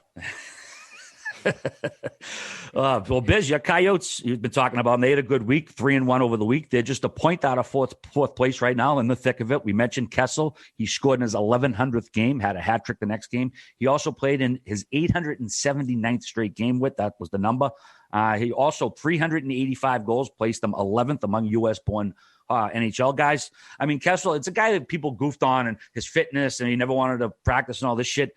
I mean, I think the results speak for themselves at this fucking stage. Yeah, he mentioned in a post-game press conference that his body feels a lot better than last year. Last year he was battling some injuries, but he deflects everything that's about him. Like anything you ask him about, like how do you personally feel about your hat trick, and he'll deflect it to always the team mentality. So you don't get much from him in the post-game press conferences, but he was given the pelt after his 1100th game in the game that he had a goal. Just overall, Coyotes breakdown. This Adin Hill with both of our starting goalies in Ronta and Kemper out. He's played awesome. We've had unreal goalies in our pipeline for a long time, so that's one thing that's been saving them. I've continued to talk about Chychrun's game. Oliver Ekman-Larsson has started to pick up his play as well. You know who had their 900th game the other night? Was Alex Goligoski. Yeah, the Goose. Talk about a guy who went from coming in as a power play defenseman to where, as the career has progressed, mind you, he had 9 straight seasons with 20 plus assists in a row, which not many defensemen had done. I think there's like a small list of like Duncan Keith, Carlson, and maybe 1 or 2 other guys who were able to do that over a 9-year period. And he went from being a power play guy to where he, I think he's like a second unit power play guy now, but he's mostly penalty kill. He blocks a ton of shots, just extremely reliable defensively. So I couldn't be happier for a guy like that. And he broke in just after you, and you got to play with him a little bit as well, right? Yeah, I remember I wasn't, playing great, and then Letang's coming up. Excuse me, I can't speak. Chris Letang, and I'm like, oh boy, like this is a young guy. He's also a righty. He's younger than me. He's faster than me. This kind of could make me expendable, but maybe they want 2 younger defensemen, right? Maybe I could stay here, and I could also. They're not going to get rid of me just because how good he looks. Well, no. That's what I was telling myself. Then I saw Goligoski coming the next year. I'm like, okay, I'm definitely out of here because he was right from the goal. Yeah. The whole organization told me to stop interrupting, basically. So Goligoski at Minnesota, he was sick. The way he skated, just always has his head up. Great offensive defenseman. And then he came into pro and was looking good. And we lived together for a hot second. Maybe a minute in Pittsburgh before I think I got traded that season. And like I said, we used to play NHL constantly, every night, battle, 10, 11 games. I used to pump this kid in NHL. And then he sewered you to the management, and then you got dealt. But he's like, Whitney's giving me ambulance. You're a fucking idiot. But I was really happy for him, and he's been a rock for the Coyotes. And the only other guy I want to mention other than Phil up front is Clayton Keller. He's really been consistent, and he's been helping the group out. And they've been getting it done collectively. So it's been fun to watch, and glad that they're in the fight. And it's also, as we mentioned at the beginning of the podcast, made it a lot easier on the broadcast to pump these guys' tires. Yeah, Phil just tunes it out and keeps on going. Another aspect of why they're in the hunt too, though, is fucking St. Louis has been dog shit. Yeah, what's going on there? Yeah, Hoffman just got healthy scratched as well. Yeah, you got to think. I shouldn't say for sure, but he could be traded if they're scratching him in St. Louis, and he's going to be UFA. It was just a 1-year deal. Yeah. St. Louis is weird because they just can't score, and they got Tarasenko back. I think it's been 11 games. He got his second goal. It hasn't really changed much. And Binner, like our boy Binner, he hasn't been great lately, right? And I think that team, like, it's weird because you forget the year that they won the cup, how bad they were at the beginning, and you're like, all right, well, they got over it. That amazing story. What actually happened is going to continue to happen, right? They're going to be a top team, and then now you've seen times where it's like it's kind of tough thinking no Pietrangelo, right? Their captain and this stud defenseman, and like I know we've said a bunch of times, so you feel bad, but I think they thought Parayko could make a next step, and he hasn't been able to, and then guys not being able to score. So I still wouldn't want to play him, and I still think they're going to get into the playoffs, but it is weird at this point to see them really struggling like they are. They're like the Bruins. It's like it's kind of similar. I know you're switching conferences there or divisions, but teams who can't score, it's worrisome because, like, if you go dry in a quick 7-game series, right, like you're done. You can't really have that as a team. All of a sudden, you cannot score over an extended period of time. It'll screw you over every single year. Yeah, David Perron's been crushing it too, but it's one of the few lone bright spots that they've had. They had a shitty week, 0-3-1, 4 straight losses in which they've scored just 4 goals, just 2 wins in their last 10. Like we mentioned, the Hoffman scratch, but I don't know. It is a team that, like you said, just won the cup. They got some great leadership in there. I would expect them to turn around, but the goaltender will need to get better. Unfortunately, there was also some pretty terribly sad news out of St. Louis this week. Team legend Bobby Plager died at 78 after a likely cardiac event when he was driving. That's per the St. Louis Medical Examiner. Originally, they thought he might have had a car accident, but when they did the autopsy, they said he had a cardiac incident. He's been a beloved member of the Blues family since the team's first year back in 1967. He's worked for the team. He was a GM, assistant GM at one point. He actually coached them for a small period of time. Of course, he played with his brothers, Barkley and Billy, way back in the day. And there were tons of St. Louis alumni still in the NHL who tweeted about it because this guy was a fixture. I mean, St. Louis, I think every team has a guy or two like Bobby. It's just a terribly sad story. Biz, did you ever meet Bobby? Yeah, I think I've met him a few times, RA, and just going online and reading all the alumni, especially the video that Kelly Chase ended up narrating, you could just tell the impact he had on the entire community, the entire organization. And this is a very, very difficult loss for the hockey community, not just the St. Louis Blues organization. So, to his entire family, this is, everybody is very devastated by this. And, I don't know what else to say other than everyone's just really upset about it.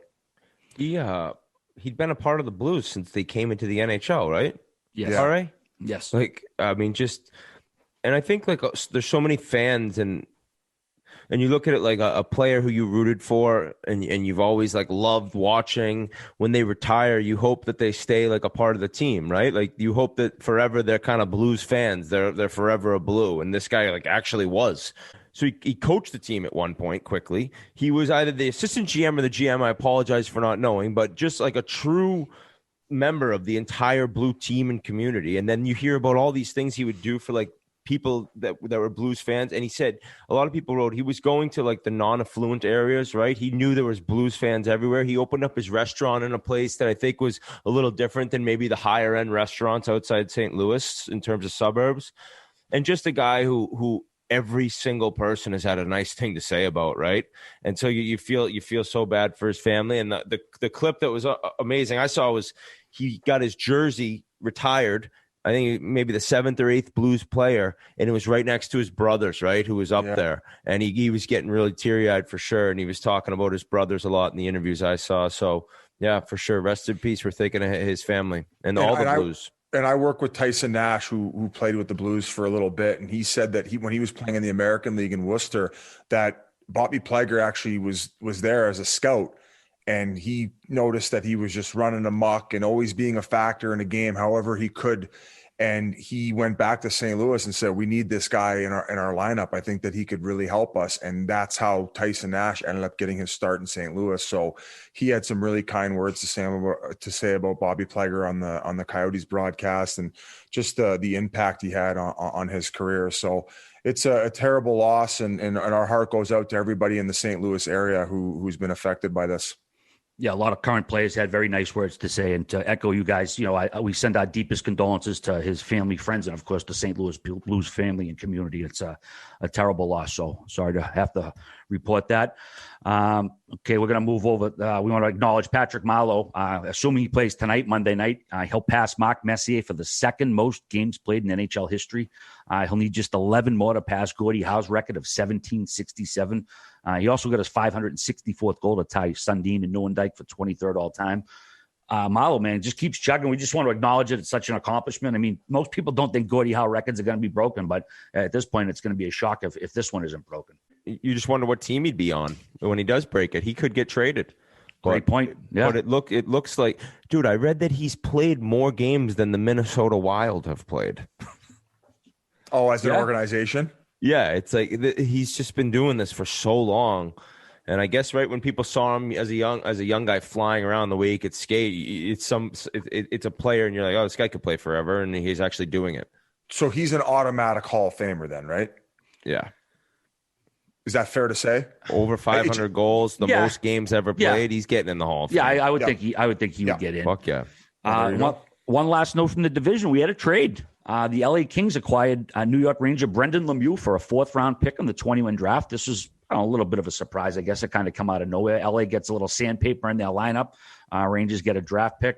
Biz, any reaction to this? I like the pickup. I mean, I like his game. I've been very vocal about that, since he entered the league. I don't know what the Rangers saw or didn't see in him to continue having him in the organization, but I think it's a great pickup. And what was the exchange? Was it for a 4th-rounder? Yes, a 4th-rounder in this upcoming draft. I think that's a very low price to pay to get a guy like that who, I mean, we talked to him, right? He said when he gets into the rhythm of the season, as it progresses, he gets more involved into the game. And I mean, LA is one of those teams that's kind of on the bubble. I don't really see them making playoffs this year, but moving forward, definitely an energy type player where if he can find a little bit of offense and add secondary scoring, I could see him being a very, very valuable 3rd-line player. And who knows, maybe even up to the 2nd line. I don't know what his ceiling is exactly, but I definitely see players like that having impacts in games most nights. And those types of players aren't necessarily that easy to come by now either. There's not a lot of guys in today's NHL that want to go muck it up every night and be a piece of shit out there. And I mean, last year more so than this year, because I haven't heard his name pop up, and maybe more so in the past, like an Antoine Roussel, like that type of player where guys on the opposing team are like, I fucking hate this guy's guts. But chances are the guys on his team love him at the fact that on nights where maybe certain guys don't have their mojo, he's sucking them into the fight. So I like Lemieux, and I'm interested to see how this is going to play out. Yeah, it's a very young team with some sick prospects. Like LA looks like they could be pretty good in the near future, right? Like there isn't like a woe is me look on that team. It's like, all right, we're starting to build, and we got guys. And then maybe if you do become a team competing for Stanley Cups, Lemieux is by that point like a really good 4th-line, maybe 3rd-line guy, and contributing as a rat and able to maybe play a little bit more offense, right? I don't think he had 2 goals so far in New York, but we'll see. He's definitely someone who's kind of built for the playoffs. So we'll see if he, if not this year, but maybe the year after, LA can get in. The hardest part for guys like that is finding that balance between how far can you take it most nights, and also when thinking about how far you can take it and playing that rat role, so to speak, but also focusing on the regular tasks at hand, which is, playing solid hockey, being responsible defensively, and trying to contribute offensively. So it's a balance. And sometimes these types of players take a little bit more time to develop. So I like the move for LA a lot. That wasn't the only trade that happened since we last talked. The North Division, we're going to shift over to that. The Canadians didn't actually play since we last met, but they still in 4th place. They got 5 to 6 games in hands on the team below them, but they rescued Eric Stahl from Buffalo in a trade. They sent Buffalo a 3rd and a 5th rounder in this upcoming draft. Buffalo retained half his salary as well. Stahl had 3 goals and 7 assists in 32 games played, a -20. He's in his 17th season. Also, Canada is going to reduce the quarantine for players getting traded to Canadian teams from the U.S. from 14 days to 7 days. Whit, let's go to you first on the Stahl trade. Yeah, I saw a lot of, I'll say like hate from the Sabres fans, right? Well, he can't even play anymore. He was awful so far this year. Who has been good on Buffalo? It's like, I don't think that Sabres fans, besides Eichel, are going to be like furious if anyone gets traded. Maybe Dahlin, maybe Reinhart. So you're not going to take that for their word, right? I still think that this guy could make a difference. He is a veteran. When Montreal looks at like the team they have, right? He's not the fastest skater anymore, but he's able to at least have experience that some of these players don't have in trying to get into the playoffs and then maybe win in a round or two. I don't think the Canadians can win the Stanley Cup. They're for sure trying, but if you're going to like chirp Montreal for getting a guy like that's older and maybe not the quickest skater anymore, you got no clue, because you need experience and you need guys who've been there. And I think that he probably knows that he has a lot to prove going up there, but he's been able to do it his entire career in the past. So don't be surprised at all if his game steps up a level and he's just that excited to be on a better hockey team. Yeah, I just don't like necessarily understand it from like I don't think that they're good enough to win the cup. I don't think that they're close, right? I think that they're going to end up maybe locking in that 4th seed.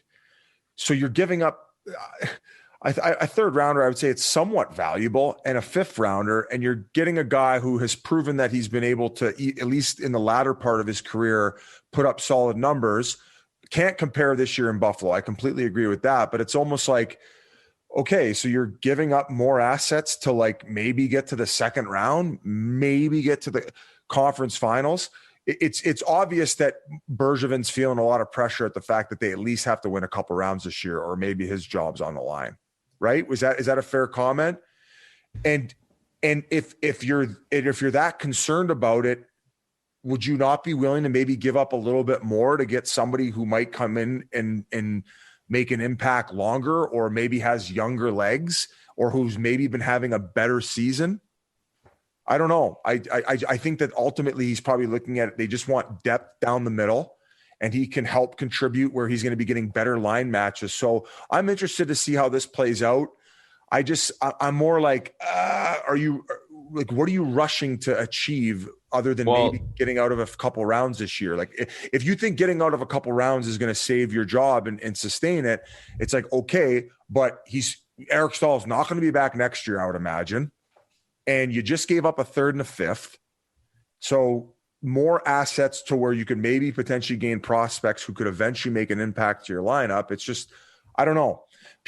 We've talked about the argument of the amount of talent that ends up reaching the league when you get out of the 1st round, let alone out of the first top 10 picks. But it's just like, I guess I can understand it to a degree of where he's feeling the pressure and he thinks this is going to help them add a little bit of depth. I don't know if like, was that the only thing that was available? Was that? No, I think that like Carolina had talked to Buffalo, but Carolina wasn't willing to rush into it. Like you're saying, they want to wait and probably try to get somebody a little better, or they think is going to be a little bit better. Now the question is like who, right? Like Hall's in Buffalo, and there's. I don't think the Kings would do it, but imagine how hard a team would try to get Dustin Brown. Like I'm trying to think of other forwards, right? That may be traded. Right. I just think Montreal, they need to get in the playoffs more than anything. Like that's kind of how Bergevin's probably looking at. Like I'm done if we don't get in. So I know maybe it's a player who you don't think could make that big of a difference in Eric Staal at this point, but I think that it's more off ice that he could really help that team. Okay. Fair enough. I think a change of scenery will help him too. I mean, going from Buffalo to a playoff contender certainly will change your attitude, change your spirit. I'm more looking at it from a if I was a Montreal fan perspective, where I'm like, I don't think we're good enough to win the cup. Why do we keep giving up assets to maybe win a couple rounds here? This is dumb. I'd rather try to build a wagon. Wasn't the only move the organization made. They also signed Cole Caulfield to his entry-level deal after his college season ended with Wisconsin. He's going to start in Laval after his quarantine ends. He had 30 goals in 31 games to lead the NCAA in goals last year. Because he signed his deal at 20, he'll burn a year off his contract this year, regardless if he plays for Montreal or not, which is obviously good for the young kid. So it'll be interesting to see if he gets in the lineup, because I've seen over the years with adding a college kid, they go on a nice little run. They're coming off a great season. They got the confidence flowing. So we'll see what happens if he gets called up. And if he lights it up in Laval, he can get a chance. All of a sudden, he could make a difference. I mean, I don't know if it'd be as easy as some people imagine. Some fans of his who are like hoping that he could be a real game changer in terms of scoring for Montreal. But if you watch him at Wisconsin, it was a joke. He's just every level he's been at so far, he's just an elite goal scorer. So why not think he could do it again? Yeah. All right. Moving along. Our buddy Johnny Ham and Cheese played his 500th game. But after his 499th, his coach wasn't too happy with him. Want to roll that clip? Johnny Gaudreau plays 500 games tonight at the NHL level. I'm just wondering, mostly as a guy who's coached against him and now working with him, what have your kind of impressions been of the career he's made so far? And then what are you looking to see out of him now at this point? Well, if you're just basing on his 500th game tonight, hopefully he has more energy than in his 499th game. I mean, Daryl said amazing. Still a quote machine, more energy than his 499th. That's going to light a fire under a guy's ass, no? Well, it also took him like 10 minutes to say the sentence because he was just taking his time. And like you were wondering where he was going with it. Then it's just a complete chirp. So he's not too worried about the 500 game milestone. He's more like, can you get going here? I need you to play better. It was hilarious, though, the way he just presented that entire thing. It's like Daryl was writing these things down in his barn, just waiting to get hired of all the insults if guys weren't playing well. And I mean, guys, we touched base when we recorded Monday afternoon, and we said, if these guys have any chance of making playoffs, they got to rattle off a few against Ottawa. Well, what do? They drop back-to-back games against the Ottawa Senators. Like that cannot be happening with the lineup that they have and them fighting for their lives. So it hasn't been good. And you thought after they got to that 4-2 start with Daryl that they were going to start playing a lot better, but they got some fucking work to do, man. It's looking very grim for one of the Alberta teams to make playoffs right now. What did you guys think of Gaudreau's response too? He said, I heard it, didn't think much of it. I've been playing hockey for 24, 25 years now and know when I've played well and when I haven't. So I think that he's saying spicy back. I think he's saying I did have plenty of energy and I did play well. I would take it that way. Yeah, his name's been getting bandied about quite a bit too, as far as trade wise and free agency and stuff. So keep an eye on that as we always do. I don't know if that was the funniest thing we saw from management this week. Pierre Dorian with the cup toss from the private box after Ottawa lost that OT game. That's fucking hilarious. I feel bad for the person who had to pick it up. Oh, sorry, cramping up. Are you just cramped up mid talking? Do a podcast and stuff. What part of your body? My hammy. It happens sometimes. I thought I was in bad shape. Well, the Edmonton Oilers only had one game last week, and it was one of the more entertaining ones. That was Hockey Night in Canada. That was a 4-3 loss in overtime to Toronto. But we got to talk about that pass Connor made to Leon Draisaitl, that sick pass coming down the left wing. Like, nobody even saw Draisaitl sends it over his own width. Did you see that highlight? It was ridiculous. It was Redonk. Those two guys together. I saw Pujarvi's on their line right now for tonight's game. So that guy can skate. I just think that like they're almost unstoppable. It's really. Remember, I think what was the stat? If they both get 2 points, they win. It's like it's very hard to stop those guys from at least getting one every night. There was another pass that Draisaitl made behind the net, the back. Oh, to Barry, and then he roofed it. He made it look so easy. It's the Globetrotters. I mean, we talked about that core group last week between Smith, Nurse, Barry, Draisaitl, and McDavid. They all keep getting it done, man. And I think that they're going to pull those guys into playoffs with that the rest of the group. Yeah, it's going to be an unreal race. Toronto had a 2-0 week. I mean, Jack Campbell, man, with 6-0, Biz, you said he is. He's been outstanding. I mean, it's his crease for now. How do you not have him as the number one? Whether the coach comes out and says it or not, it's a different story. But he's obviously the number one. Well, I was right about one thing. I told you the Leafs are going to be okay. I might have been wrong about this goaltender controversy. I think Jack Campbell has proved himself to be able to handle the net, at least for now. And you got to ride the hot hand, folks. 6-0.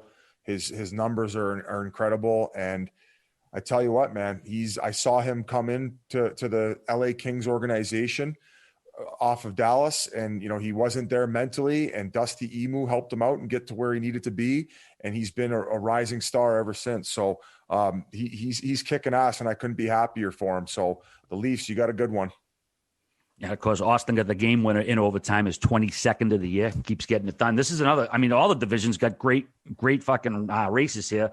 Let's see. Montreal's currently in fourth with 37, but Calgary 35, Vancouver 35. And even those pesky Sens, they're only 9 points back of a spot, points in 6 straight games. So, like I said, man, they might not win every game, Biz, but they play their asses off pretty much every game.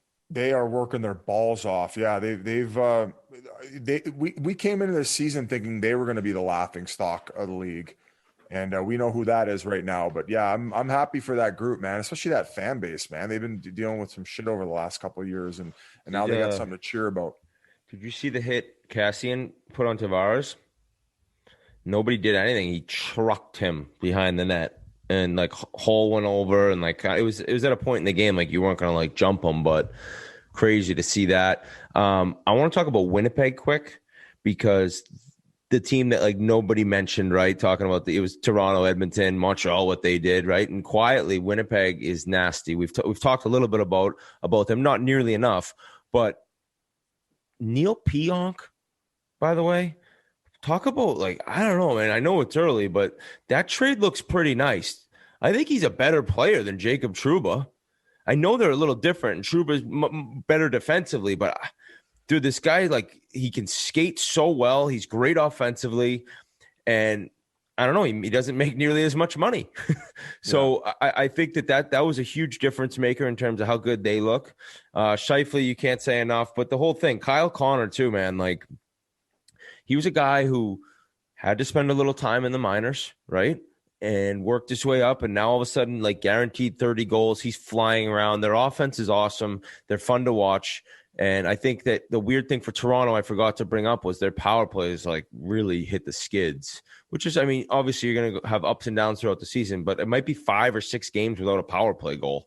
So they were at like 35%, way at the top of the league, and now I think they're 6th. So you got to get that figured out.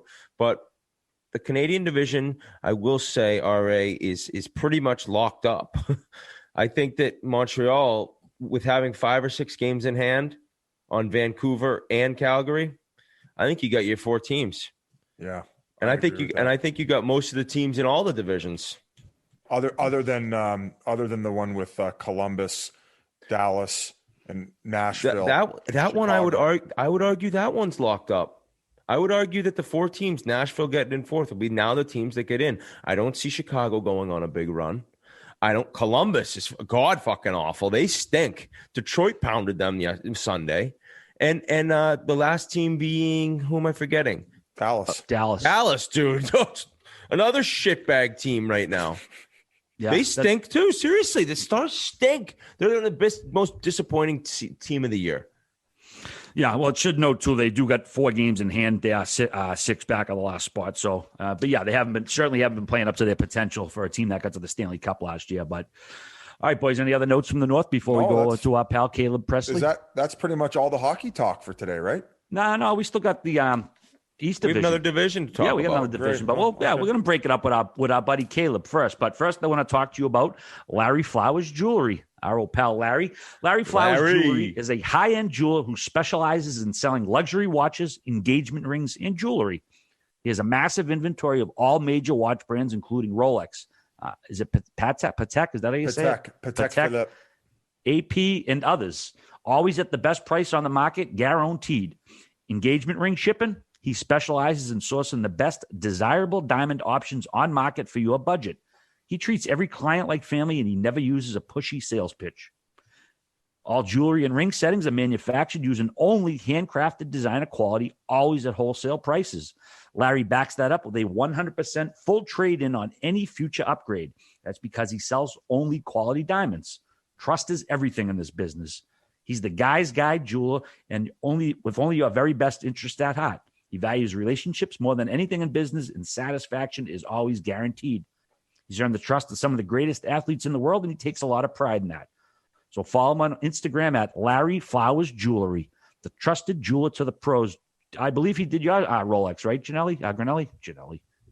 He did indeed. He was Santa Larry when he brought it into the Barstool office. He also, Larry, whenever I need anything, I'm going right to Larry. I promise you, it gets done exactly how you hope it would. Because when he gives you the options, he does not push anything. He makes it so easy to ship it to you, for you to ship it back if you don't like it. It's just like, when you say trust is everything, I know, like a jeweler, it is so legit to just know you have a guy that's looking out for you. He's going to get you what you want, and he's going to do what he can to actually give you a very fair price. So I cannot say how much I trust Larry, and I would do business with him any day of the week. And you don't have to pay for the overhead of going to like an actual jewelry store where he's going to get you a very fair price. And I bought my watches through him, and a lot of other hockey guys that I know have. So check out Larry Flowers Jewelry. Absolutely, especially if you're in the market for a rock, buying the ring. That's a stressful time for a fella going out and buying maybe the I can rock. get a Biz 20 promo code on my engagement ring for my old lady when I decide to pop the question. Oh, there we go. All right, gang. We're going to send it over to our pal, Caleb Pressley. This is a very interesting character. I think you're going to enjoy this one. And be sure to check out his podcast, 51 Strokes. So here we go with Caleb Pressley. What a collab we have here, folks. I think everyone at home for a long time has maybe wondered within the Barstool and Spittin Chiclets world, who is Caleb Pressley? Where did he come from? How did he become so famous? And what is the backstory to the man who's just basically quit all other things in life to pursue a career in professional golf? So welcome to the Spittin Chiclets podcast / 51 Strokes crossover, Caleb Pressley. I appreciate you having me. And welcome to 51 Strokes for the people who are listening to my podcast. A lot of you have been wondering, who are these Spittin Chiclets guys, you know? And why do they give up their lives to be professional podcasters? So we're going to get into it today. No, thank you guys for having me, man. I'm sorry I was so late. So you're down in Florida now, and I think it was within the last, I'm going to say 3 weeks, that you shut all things down and it's on to pro golf. So not only does that include like just diving into the game of golf, but moving to Florida? Dude, first of all, I'm literally dead serious that I'm going to be a professional golfer. Why do you think I just said it? What do you think I was like saying it? That was more to clear it up for your fans you addressed. Okay, fair enough. I know you. I can tell you're into it. I don't know what's going through his head. Biz is thinking about a lot of things right now. Okay, so and none of them are this interview. No, God, no. So it's called 51 Strokes because that's your actual handicap when you started playing? So I've only taken real score one time because it's too demoralizing. Ball and hole, Caleb? Or like just like picking up some holes? No, this is my real, the only time I've ever done it, but real score. Yep. And it was on a, I want to say it was a par 68, I think, and I shot 51 over. Okay. Yeah. So then you're like, originally, boom, I'm a 51 handicap. 51 handicap. And that's, by the way, the only time I've ever kept score. I haven't done since. Yeah, so that when does that happen next? You want to make a bit of improvement to where you're going to like, I want to be able to like make a couple shots that I'm not feeling so pathetic about myself as it happens. Right. In what, a month, 2 months, you don't know? So my goal is, and I've been told by people who know about golf, that it's impossible. Yeah, it's impossible. My goal is to be not a scratch handicap, but to have shot scratch or have shot a par round by the end of this year. Oh, good fucking luck. Now, my coach Is told that me, Chris Como? Chris Como. Okay, so for everyone who doesn't know, this is a very famous golf instructor. I believe he taught Tiger Woods at one point. Yeah, he was with Tiger. After Tiger hurt his back, he was the one who helped him reconstruct his swing because he had to change his whole swing. He's currently with DeChambeau and Jason Day and me. and Caleb Pressley. Yeah. Have you seen DeChambeau train with the crazy driving? Yeah, but they say he passes out while he trains. I saw a video where he was just leaking. Biz, the guy told me at Riviera, whatever it was, like 2 weeks ago, the Genesis, after his round, he goes over to the range and he puts headphones in and he tees up. He hits 25 drivers as physically hard as possible. And before the ball is even at its apex, he's teed up another one and ripping at it again. And in the midst of this, he's breathing heavily and going absolutely insane to the point where he probably could pass out at any given moment. I heard he passed out. I heard him. No, I'm dead serious. I heard he passed out. Yeah, it's nuts. He's going, it's like... They're saying he hit 600 drives a day. I don't even understand how your body's going to withhold that because this is new. I mean, we're getting away from like the true champion on this couch, Caleb. But yeah, if you're going to look towards like the future of golf, that may be a little intimidating trying to get pro if you're seeing Bryson pound at 390. I saw 51 strokes. I thought you were coming for call her daddy's ass for a minute. I thought you were going to have a little sex podcast. Oh, yes, sir. I've got that a lot, too. Roman Swipes loves it as well. Absolutely. You get more than 51. And you're good to go. Absolutely. Now, were you a big golf fan as a kid? Like, did you get into a recent? No, dude. That's why I never played. I didn't play until last year. I played for the first time ever last year during coronavirus because there was no other options. So it was either don't do anything or try to play golf for the first time because some of my friends would play. When I was really growing up little, like not that this is true, but I viewed it at the time like golf was lame. Like I did too. It was like, this is so dumb. Yeah. And then as I grew up, when I got to college and stuff, I played football in North Carolina. A lot of my teammates asked me to go out with them, and I just at that point didn't want to go because I didn't want to waste their time. Correct. I don't know how to play the game. I don't want to lose your balls or whatever. I don't know. I can't follow the gambling games and the names. No Yeah, it's just all a big ball of confusion. Speaking of football, like and it being golf related, I kind of think Johnny Manziel's like seeing what you're doing and then trying to hop on top of it because he's recently said he wants to be a pro golfer in 10 years, and that's like I think he's stepping on your toes a little bit there. He was two things. One, I support Johnny in his dream. He's already a scratch golfer, so he doesn't have as far to go as I do. He gave himself 12 years. I'm giving myself 10. But I actually do support him in his dream. However, I think you might be on a little bit of something, and I think Johnny's going to be on my podcast this week to discuss. There we go. Ooh. Settle things up, right? Just settle it up, just figure out what happened, because I was with him about 3 weeks ago.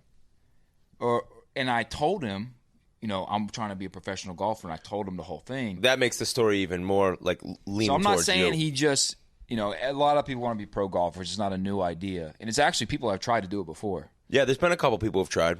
Not just in general. My age. Oh, really? Yeah. People who've never played and they've tried to go pro and it didn't work. They've gone all in. Yeah, it didn't work. They broke. They're not Caleb Pressley. No, sir. So, like, what is there to prove in all this? Just the fact that, like, you were once an athlete because you said you played college football. Do you think at this point in your life, golf would be the only professional sport to at least a certain level that you could be able to obtain? I'm sure there's some like shitty sports I could correct. Crush. That's why I said like kind of like top Biz is doing the Tour de France in 3 months. Yeah, let's go. Yeah, are you training right now? No, I haven't started. We've got to get you on some blood doping. Yeah. No, dude. Honestly, the truth is, the very first time I played, going back to last year during coronavirus, but when it was like full lockdowns, the only thing to do was go play. The first time I went with my boys, I was shitty, of course. It was terrible, but I fell in love with it immediately. Every single thing about it. I was like, this is the best game that there's ever been. I loved golf immediately more than I ever loved football. Huh. And I was like, wow. And that day, I was like, I'm going to go pro. And the reason wasn't to prove something. The reason was because I was like, how can I do this for my job? Yeah. I was like, well, I guess if you want to be a or for free, essentially. professional golfer, that technically that makes it your job. You're like, I just want free clubs.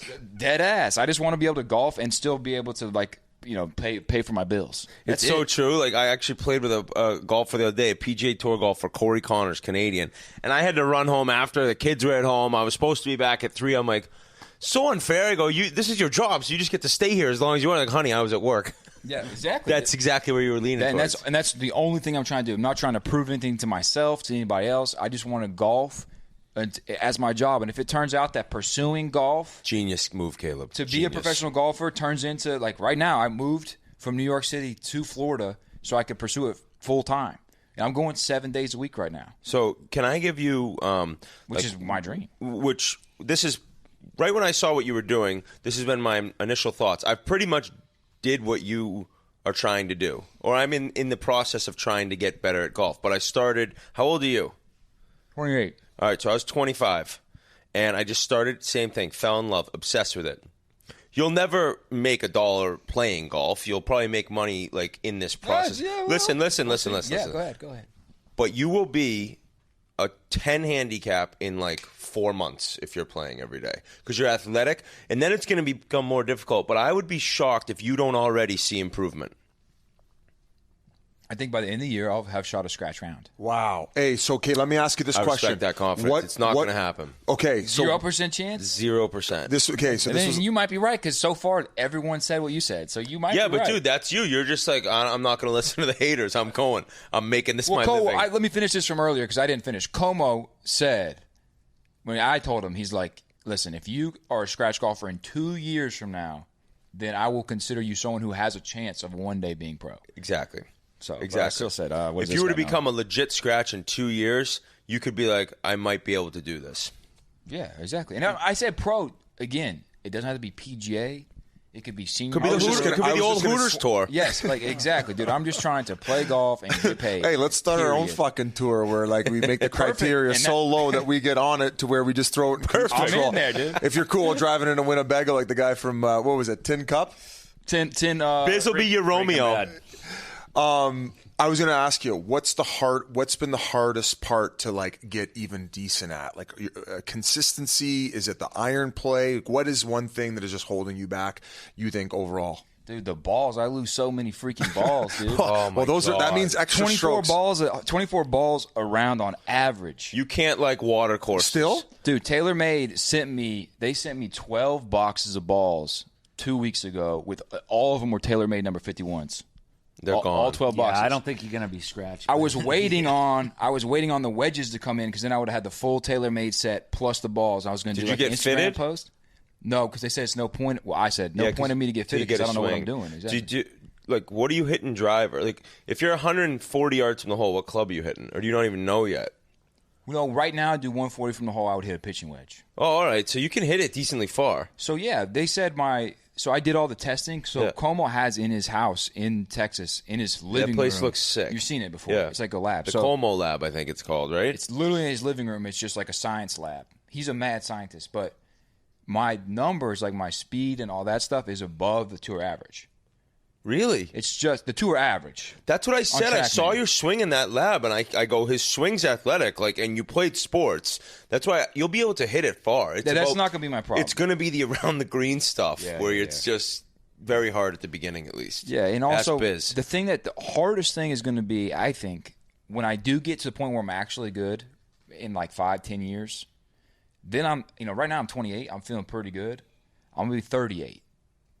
And I don't know how good I'm going to be feeling. Oh, that's Buddy, I got a hernia this week. I'm 38 years old. Yep. You just called my life. Trust me, stay in shape.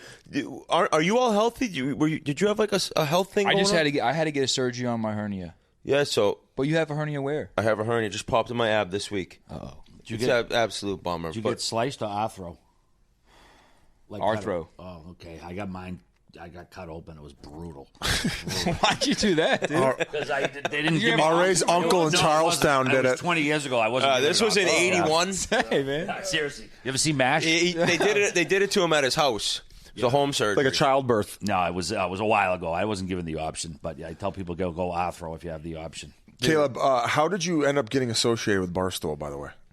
So at North Carolina, do you actually know the story? I've been hearing like pieces of it, but I don't know the actual story. So we mentioned that you played college football. I believe you were a quarterback. Went to University of North Carolina, and I'll let you take over from there. So I never played at North Carolina. I wouldn't say I was a bad player. I would say there was bad coaching.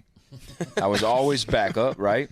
I came in as a pro style quarterback, which I don't know. You watch football or no? Yeah, like your prototypical drop back, get the ball out of your hands. Basically, like I wasn't fast is basically what it means. It's like this guy can throw. Like even like the dual threats, they're just like they have two threats. It should just be instead of pro style, it should be like Uno threat. Like this guy's not going to run. So, anyways, I came in pro style under Butch Davis freshman year after the season. He gets fired before the season. The whole staff's let go after the season. They bring in a new coach, Coach Fedora. They come in with who didn't recruit you, right? Didn't recruit me. Different offense, spread offense. I basically never stood a chance. Yeah, I was a backup quarterback my last year. My junior season, I was a second string quarterback, like going into the last game. But then my senior year. So in front of me is the guy who is my age. And he's coming back for his senior year. So if I come back, I'm going to be behind him again. And behind me is Mitch Trubisky. So you're third string minimum. Going into the next season, I'm like, dude, there's a good chance. My senior year of college, right? I'm going to be third string. Yeah. And I'm second string right now. I'm going to take a step back because Mitch was like, you just knew he was great. He was coming.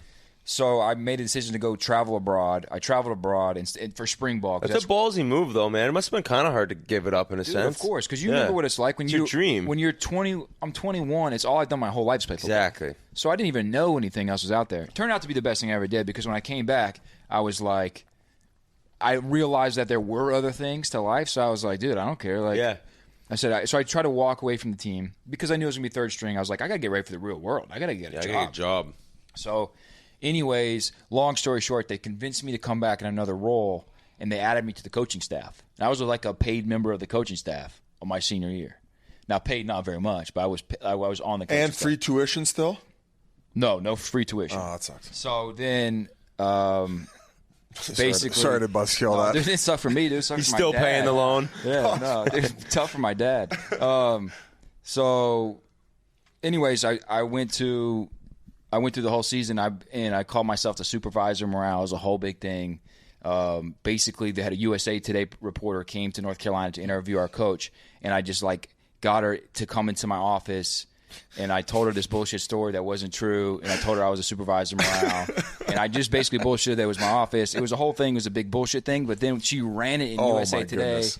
and this is a really long story. I'm abbreviating, but basically all the other outlets picked it up, and then the coaching staff thought it was funny, so they ran with it, and they let me call myself supervisor morale. That's unbelievable. And then that's how Dave saw me, because we were playing Duke on a Thursday night, and there's the ESPN game of the week, and then Dave was watching the game, probably betting on it, and they did a story about me during the game about how I was the first ever supervisor of morale in college football. And, Created a position. yeah, but it was the coaches win with it because we sucked that year. We had nothing. I was the storyline of that season for our team because we just blew.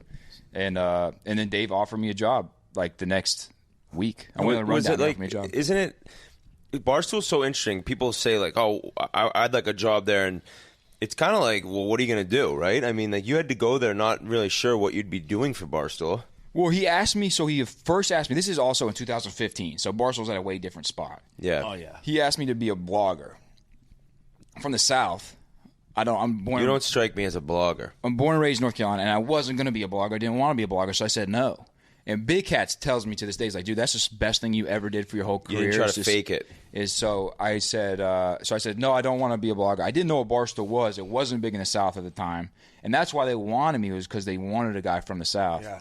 And so I was like, I don't want to be a blogger. And Dave's like, all right, well, how about we revisit this after your season's over? Because I'm still mid-season. We offered me a job of the first semester of my senior year of college. So I got a job offer. You're like, I'm doing senior spring, man. Is that when we met? You were still in college? when we Right, met? so that's when it goes Okay. full circle. So then after the season was over, Dave invited me to come to Boston, and we went to a Bruins game. We were in a box, and it was me, Dave, Gaz, Feidelberg, Hank, and R.A. And we were just in Really? this box, yeah. Was it for finals? Cup finals, or just random? No, I think it was after Christmas. It was a little thank random you thing game? from Dave. Yeah, that's how I remember. So that was your it. first, it was not a tryout, but you're just meeting the boys and you're figuring out what you would do. Exactly. And then Dave took us to a club afterwards. Dude, this guy. It was basically a recruiting trip. I was No shit. But everyone was pulling me to the side. Every single person separately pulled me to the side. I was like, dude, Dave's not normally like this. He's not a nice, not a nice guy. He was doing it for you. Yeah, they're like, dude, this don't. I didn't say think that, this is Dave. how I it didn't is. say it. No, and so they're like, dude, he's pretty intense. Don't think that he's always fun and shit. And so then the next day on my way out of town, I told Dave, I was like, listen, I don't want to be a blogger still, but what if you're really trying to expand in the South? What's big in the South is SEC football. So why don't we get on a bus? And I'm a video guy. That's where my background is. That's what I want to do is video. So why don't we get on a bus and we'll travel SEC college football the entire season. We'll make videos the entire time. And You we'll thought go of this to on the Barstool. spot. You thought of this No. that weekend. Well, it's not truly on the spot because a couple weeks earlier, I was thinking about, we had this idea of what I want to do when I retired. I was like, dude, when I From retire. morale director. When I was like, no. Oh, life- later on in life. 61. Down the line. Yeah, get your 401k. And I was like, dude, I'm going to get a bus and I'm going to just tailgate SEC football games. Oh, that's awesome. And then it just turned out, I was like, this kind of works for a job too, with what Barstool's doing and my understanding of Barstool at the time and what they wanted to do as far as grow the South. So then I asked Dave, and you know how Dave is. Dave was like, sure, cool. And I didn't hear again from him for Yeah, you have to 5 reach out months. again. Can I still do that? He's like, yeah, I thought you were. Yeah. No, that's dead ass what happened. And so then that's the start of it. Yeah, because I felt like I met you that time, and then I didn't hear from you for no one heard from you. I was still in for school. ages. Huh? I was just in college. Yeah, that's fine. I had no idea. class, or not going to Where did you class. study abroad? Edinburgh in Scotland. Oh, yeah, okay. Dude, you should have I've been started there. golf then. I know, dude. I want to go back. I want to play in I Scotland. played in the EIHL there in English league. In Edinburgh? They had a team, yeah. Isn't St. Andrews not too far away from there? Like 2 hours, I think. Yeah, I think the girl who started not maybe the Harry Potter books lives there. She wrote them in Edinburgh. Good recall. Yeah, you live there? I just blacked out what happened. We played against them in that league. I remember. I'll never forget. We drove like 11 hours the day of a game, and we had to play a game after being on the bus for 11 hours. That's just kind of how that pro league was. You could have got through the entire So these Chamber of Secrets. That's true. Yeah. Going back to bumping around from it's the SCC. How do you say it? The S conference. Yeah. Okay, sorry, I'm not big with the college football. So what you started doing though is when you went to every stop, you kept going with these spoof video themes, correct? Well, at the time, we were just making videos like we were trying to make the schools look cool as shit. And so we were just partying. Dude, we partied hard. We lived on a bus. All right, so think about this. Also, I assembled the crew. So it's like it was me and Hank. Dave sent Hank down.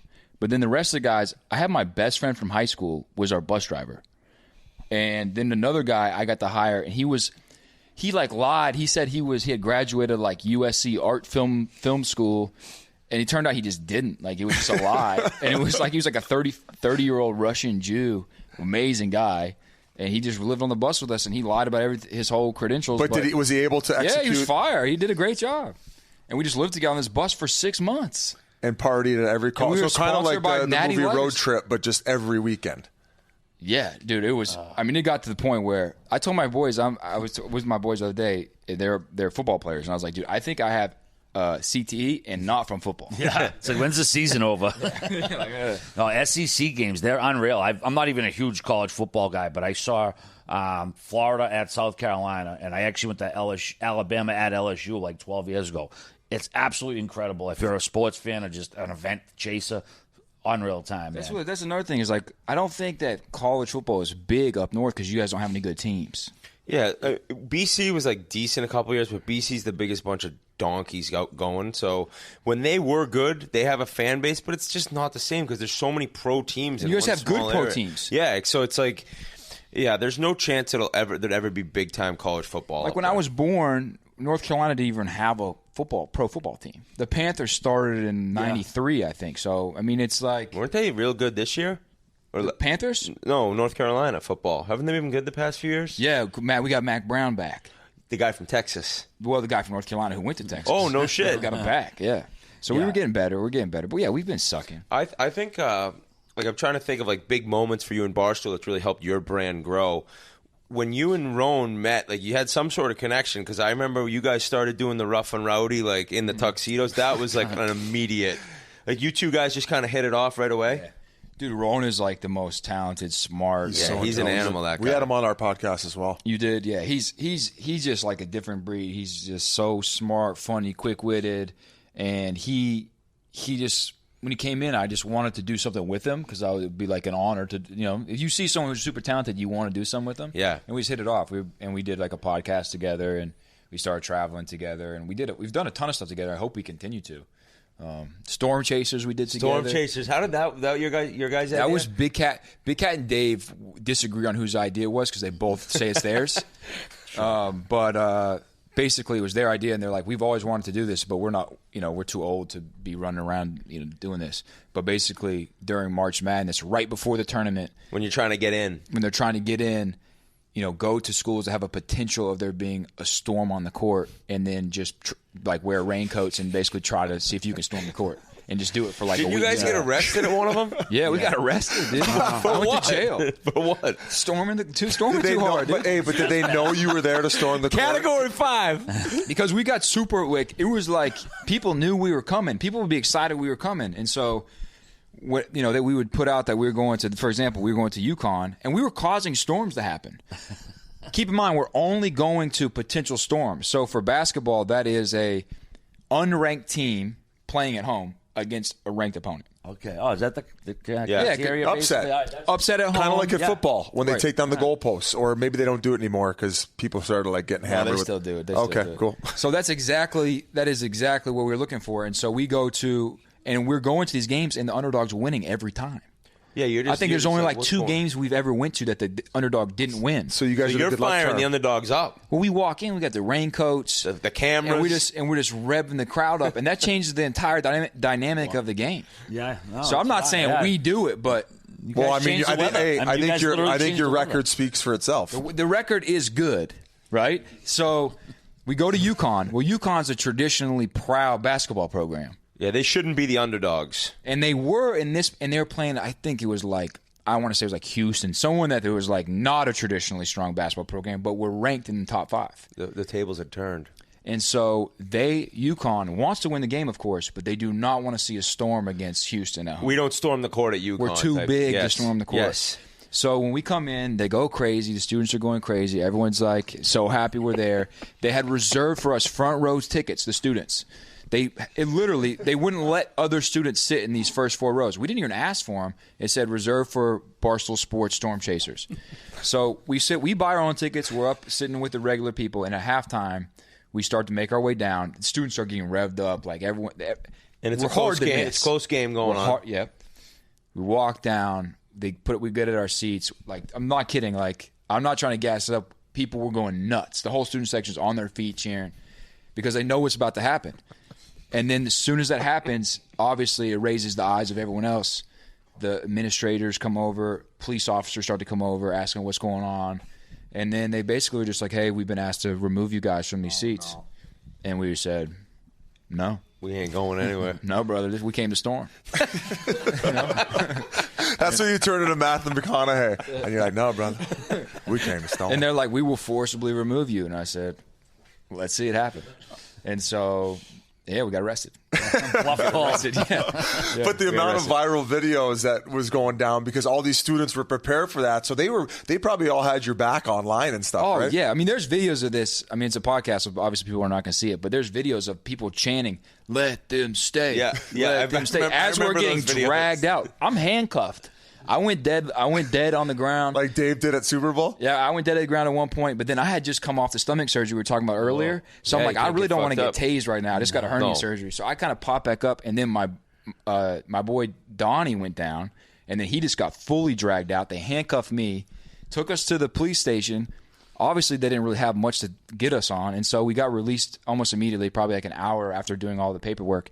There were students outside the police station cheering for us when we came out. It was like a movie. It was like a real-life movie. And then that night, we drove to West Virginia because we had a game the next day. We had a game the next day. Yeah. The Storm. West Virginia, unranked, playing at home against a top 10 opponent. Of course, we win the game. By the way, UConn won. Yep, so you're 1-1 this trip. Then, no, we're already 2-0 on the trip because we already got a Rutgers victory on the trip. Then we drive to West Virginia that night, got the dub in West Virginia, led the student section in country roads. In the middle of the court? On the middle of the court. Yeah, so you guys are like, I mean, this is like... Did they put a statue of you up outside the university yet? In my mind, there's already one. It's the most fun thing we do. But anyways, that's a long story. But they should retire the raincoats. Just bring them up to the rafters in those buildings. So more recently, one thing that you're known for is we just saw behind the scenes of the Riff Raff interview. You did one with Jose Canseco. Those are called the what? Sunday Conversations. And let's talk about how all that began, because those are also a riot. And it kind of leads back to the thing that you originally did at university, where you were just very comfortable in the moment. It's kind of like Borat style. You're on. And what did you just say? Borat. Borat? Well, when you got to like. Who's that Borat? Is that Sacha Baron Cohen? When you. Borat. Yeah. No, but kind of like that, where when you're on, you got to capture what you have with the time that you have with the person. Yeah, so it's Sunday Conversation is just like an interview with celebrities, and Glennie Balls is there, who I hired. Do you guys know that? Originally? Barstool? Yeah. Initially, right? Yeah. So this is another story, but we just moved to New York City, and there's probably, I think, 13, 14 employees total at Barstool at this time, and we're doing intern interviews for the summer. And so basically Dave was like, hey, you interview him, because I've always done the interview stuff. Yes. It's like you interview him and kind of mess with them, and then Gaz will actually talk to them. See how they react, right. shit like that. who's good on camera. And so I've been doing it all day, and it's like live on Periscope or whatever. And so one of my boys texts me, he's like, dude, next, and I'm doing everything I can to mess with these people, and I'm like running out of ideas.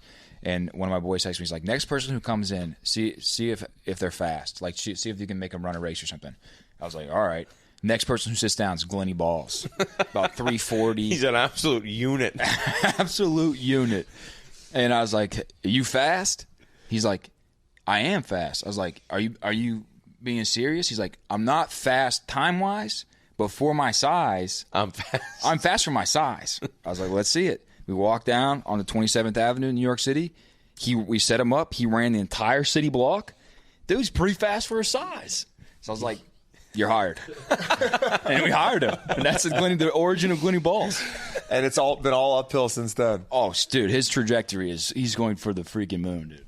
Glenny Balls is classic. Right, but so then you guys end up collabing on this. And who else have you interviewed other than Jose Canseco and Riff Raff? We did Deion Sanders, Michael Irvin, Waka Flocka was a funny one. Yeah, he was good. We've done a bunch of them. I'm trying to think. I don't want to leave anybody out. And for those listening, it's Sundae Sunday. Right, because we couldn't do the Sunday conversation the NFL Countdown does, so we had to. And then Glenny Balls is eating a Sunday. Glenny has extra whipped cream. You also were going to get Wiz Khalifa. You traveled out to L.A., but he ghosted you? Yeah, I mean, that's why I said, like, if you schedule something with Wiz Khalifa, did you even really schedule anything? But we had to go there. You never had anything. Dude, I had to go through. You wouldn't believe the process I had to go through to get on Wiz Khalifa's calendar. Like, had to talk to 4 different people who were all like repping him in some different way, get all my questions approved, which I had never done and will never do again. And then like they're telling me what I can't ask. I have to promote like 5 different products he's trying to sell. And then we finally show up. We got the crew there. We fly out, me to L.A., Glenny Balls to L.A., camera guy to L.A., hire out the full production staff. We got set up in this. We had to get an Airbnb because they're like, yo, he doesn't do interviews unless he can smoke. And it has to be legal. It can't be like getting him in trouble. So we can't just do it. Normally we do it in a hotel conference room. We had to get an Airbnb.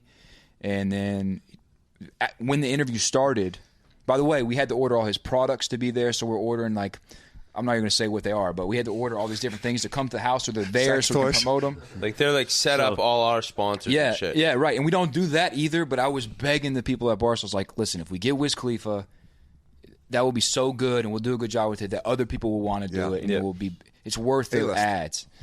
And then the interviews at like 3:00, and at like 3:04, I text like Wiz Khalifa don't want to show. He's not coming. No way. Like, he don't want to come. Whoever you were dealing with, like leading up to this interview on his team, had you heard from him like that morning, or were you kind of like once 3:00 came, like this might not happen?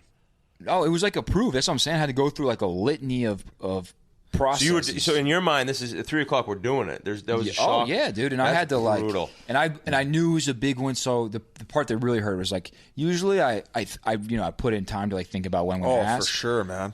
But this one I really was like, all right, I'm really going to go balls out in this one. It was going to be really funny.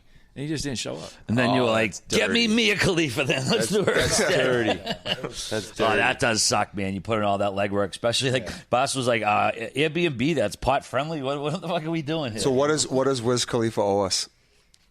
The interview, Sunday's conversation, or Spittin Chiclets appearance, or a round on 51 Strokes. He's worn a Penguins jersey before, I've seen.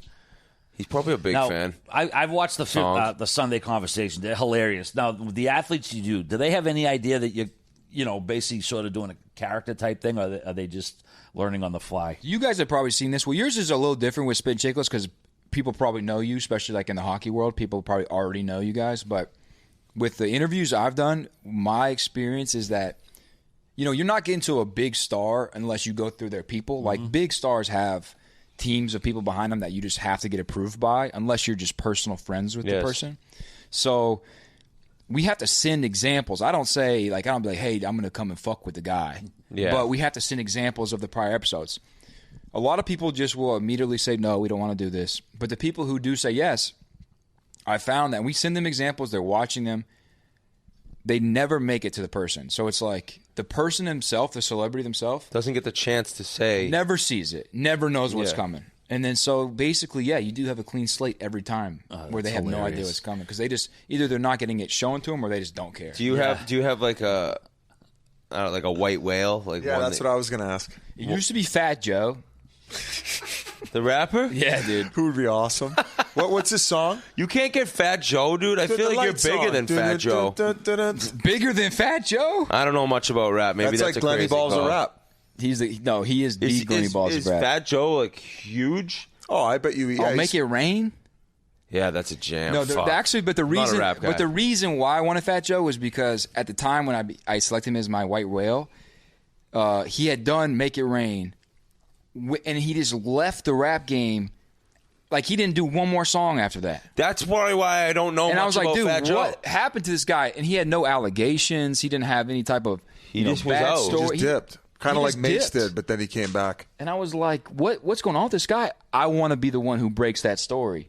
But then before I could get to him, he dropped another song, which was All the Way Up, which also turned out to be like the best song of all time. Wow, that's right. Yeah, he didn't miss.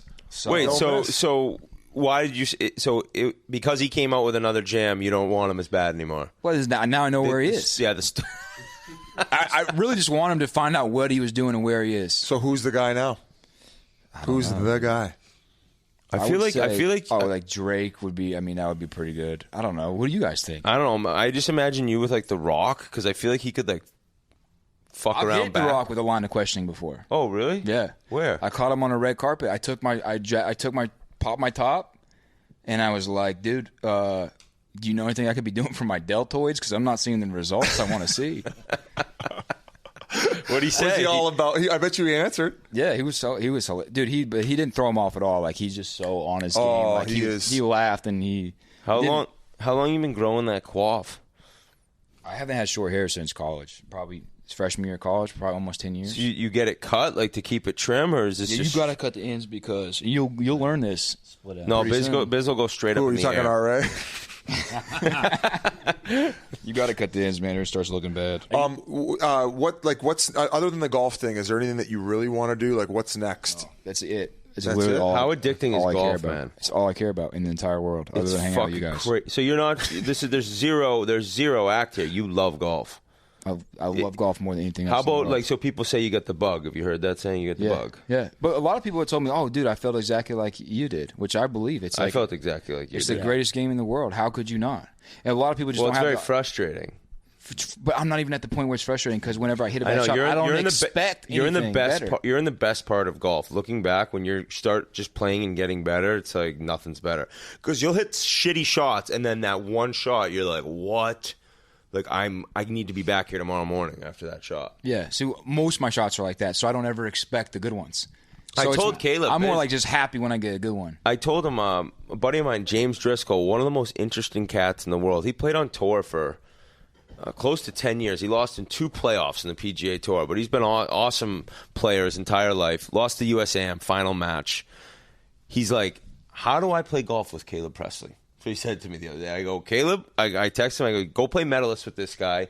He's all into teaching you how to get better and playing with you. So I think you're going to just be dialed in, dude. I think you're going to be set with the right people, Chris Como and pros wanting to play with you. You're going to get pretty nasty. Can't wait to quick. get you in a Sandbagger eventually. Maybe when you get better. What do you think the chances are that I go pro? And be honest with me, shoot 0. me straight. Less than 0. Less than 0? I think okay. I think golf's like the one sport. Like, not only do you have to be like unbelievable, but there's also only how many guys on tour? 200 guys. Okay, guys, let's How many- not. how many Okay, guys golf are- might be the hardest sport, It's but the it hardest is not sport. the most competitive sport. It's the hardest sport, I think, to make money at in like the world. Listen, it might be the hardest sport in terms of skill, what it takes to be a What sport's harder to golfer. make money?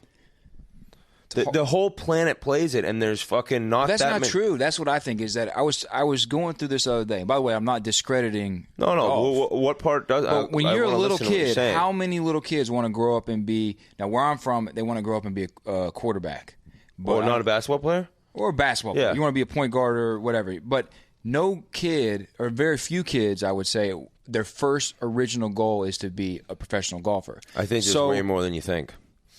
I think there's so many kids like that. Yeah, so many, but probably a fourth of them out that want to be a professional there's basketball player, teams football where player. there's teams with 20 spots on a team. But let's In call it, golf, instead of there calling isn't. it a team, instead of calling it, because if you look like at a sport like football, football is a game you have 11 players, but really everyone's playing a different sport almost. So you have 5 offensive linemen who are relatively playing the same sport. You have 4 wide receivers who are relatively playing the same sport, a running back who's playing a sport by himself, and a quarterback who's playing a sport by himself. Okay, they're so not even the same game to the different positions. So let's call it so an QB's NFL quarterback. QB's harder to Right. make it as a living. That's definitely true. I'll give you that. And so I think most kids, and this is where I'm from in North Carolina, want to grow up and be a quarterback.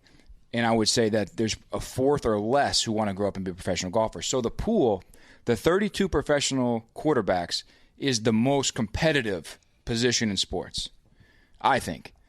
But golf, while the game might be harder itself, the skill level it takes to be successful is not even close to the most competitive in terms of the initial pool of people who wanted to be pro compared to the final amount who actually turned out to be pro. Well, yeah, the numbers in terms of like youth football. Yeah, but kids don't stop playing because they don't like the game. They stop playing because they're not good enough. What? Football? Well, anything. Football, basketball. Like, I stopped playing basketball competitively not because I didn't want to be whereas NBA. golf, you can play for life. That's the problem with like trying to become a really good like pro golfer. Like these guys aren't going anywhere. It's not like you don't really ever run out of like you have your prime to win major championships. But the guys on senior tour are making bank every year. And I said, 63. I'll do senior tour. Pro, Fuck that could be me. That actually 3 rounds is more your style. Not 4. Let me ask you a question here. Has there ever been a guy to not play in the PGA to qualify for the senior PGA and live out? Oh, yeah, definitely. I played with this guy who was an amateur till he was 50 years old. And he went to senior tour qualifying school because he wanted to try to be able to Monday qualifies into tournaments. He didn't even want to be a pro. He was just like, I want to be able to just try to get into any tournament I want on Mondays. Literally, no, he got through tour qualifying school, and he's been on the senior tour for 12 years. Making bank? Making good money, yeah. He won. Has he won? Yeah, he's won. It's crazy. It's the game's fucked. That's why, like, I shouldn't say less than 0, Caleb. You never know. You never, ever know. But right now, you're fighting a serious uphill battle. I know that. But That's what you're in it for. But think about it. I'm already almost doing it. Hey, you're selling ad reads while talking about golf. You're kind of a professional. You're probably one of the biggest golf podcasts. I live legit. I have one of the biggest golf podcasts. I live in the golf mecca now. I just moved here, so I could. Yeah, be you're in going to join a track. I would like you to come to course? Scottsdale for a month, and I will train with you because I got to get better at golf as well for obvious reasons. I think I've been a bit of an anchor to our Sandbagger team. I'll collab with you. We could do some golf stuff. I would love to. Maybe we can even. Dude, I suck. I want to reiterate. I suck at golf. Everyone does when they not start. good, yeah. Everyone does at the beginning. I don't even know if you would say that's a guy who sucks now but has a chance if you saw me play. You might just be like, No, I saw your action. I think you're going to be good soon. So you're not living on a course down here? no, I'm not living on a course. I don't know if I'm going to live here full time. I'm going to live here now, but in the summertime, it might be too hot to be here. Oh, I'm it's hot as going to balls. go where the golf is. Okay. Dude, you're from North Carolina, summertime at Pinehurst. That's what I'm saying. So maybe the summertime, maybe I'm in Pinehurst. I'm going where the golf is. It's like you're not following the sun, you're following the Pro V1. The TaylorMade 51. That's correct. Ah, We're a shit. TaylorMade Yeah, that podcast. wasn't even our- You idiot. Yeah, the TaylorMade. Hey, shout out to number our blades. 51. Yes, sir. And I started with blades because got to hit the ball pure. All right. I'll see you on the PGA Tour. Anything else, guys? Another thing you've done is, with Rowan, we mentioned before, is victory parades for teams who win titles. And you did the World Cup when France took it down, right, in 2016? Yeah. So we basically, the idea is you want to be there the night That they win in it. the city when the celebration is happening, capture that. The problem with doing it is you don't know where to go. I know. Well, who'd they play that year? Germany? It wasn't Germany, it was Croatia, I think. So you just had to decide, we think France is going to win. Right, so we've done NBA championships, we've done Stanley Cup. We won Washington, won the Stanley Cup. We were in Washington. We've done NFL, we've done college. So we've done it all, and almost, in fact, every single time, undefeated, when we've went to place, me and Roan, Wow. they've won. So everyone's always like, oh, they're going to be at the championship parade, but they don't think about the fact that we had to choose out of the two teams where we're going, and we are 6-0. What? We've never A lot lost. more difficult in so World the storm Cups. chasing in this, you have what, one loss? I think storm chasing, we have like 3 overall losses out of I think we were 4-3 storm chasing, and we're 6-0. Damn. That's a tag team squad right there. Philly looked What happened? Hold on. insane. What happened Sorry. in France though? Oh, well, France, so when we go to France, everyone's warning us. It's in Paris, and everyone's warning us like, hey, like this is a lot of people gathered in Paris, and like Paris has like had a few problems with some terrorist attacks. Like this is actually a high danger thing. Like just be careful. And so like when you hear that, like you can't really put that at the back of your mind, especially when you're walking around these huge groups of people. And then we were walking down. This is on our way to the people. The game has started. We're walking to where everyone's viewing it, and all of a sudden, people just start screaming in the streets and running directly at us away from something. That's a panic. The feeling I had in my heart. Oh my God! And then all of a sudden, we saw smoke flying, and then we just took off. Yeah, this is on video too. Our video guy, who was Donnie, it? Barstool guy? Chef Donnie. Chef Donnie was your video guy for this? Yeah, Chef Donnie was cameras up, so we have footage of this. We just start taking off. We couldn't figure out what's going on, and then figured out that we were getting smoke bombed by the police who was trying to crowd control. And so everyone's screaming because everyone's getting smoke bombed.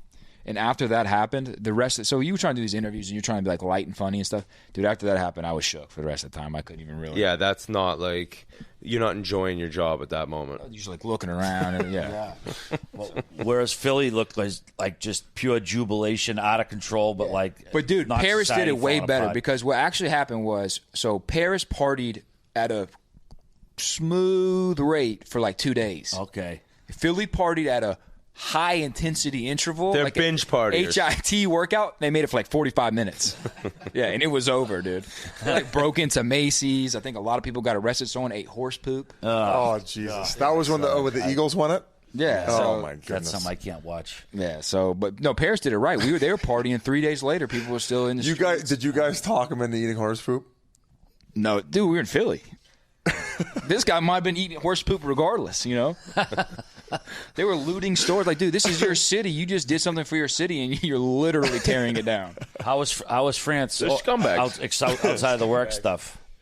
Did you like? Oh, it was great. We were with Buddha Ben. I don't know if you guys know Buddha Ben, but, you know, we had to look for the tobacco stores. Oh, yeah. So I don't know. Buddha Ben, I never met, or if I did, it was very brief. And I listened to Dave's show, and he talks like he loves Buddha Ben, but he left. And you guys were boys with him. Like, was that hard for you? Like, why did he end up? Guy. No, I mean, yeah, I miss Buddha Ben. He was just. It was just better for his life or whatever was going on. He wanted to do his own thing. He was I want to, and he loved Barstool, and I think that's why Dave likes him, because I love Barstool. I think he gave everyone gifts on his way out, and he is still a super intense personality.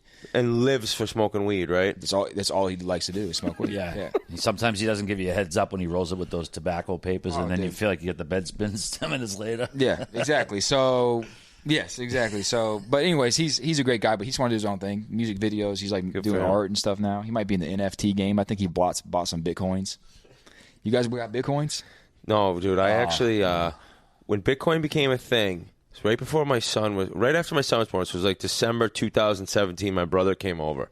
He said, you got to get this Bitcoin. You got to get this Bitcoin thing. I'm like, what? So I looked, and I had like 10 grand or whatever, and that wouldn't have got me one Bitcoin. I had 10 grand in this account. I was like, I'm not getting this if I can't have like one. Like, I don't want like 0.8 of something. I still don't even.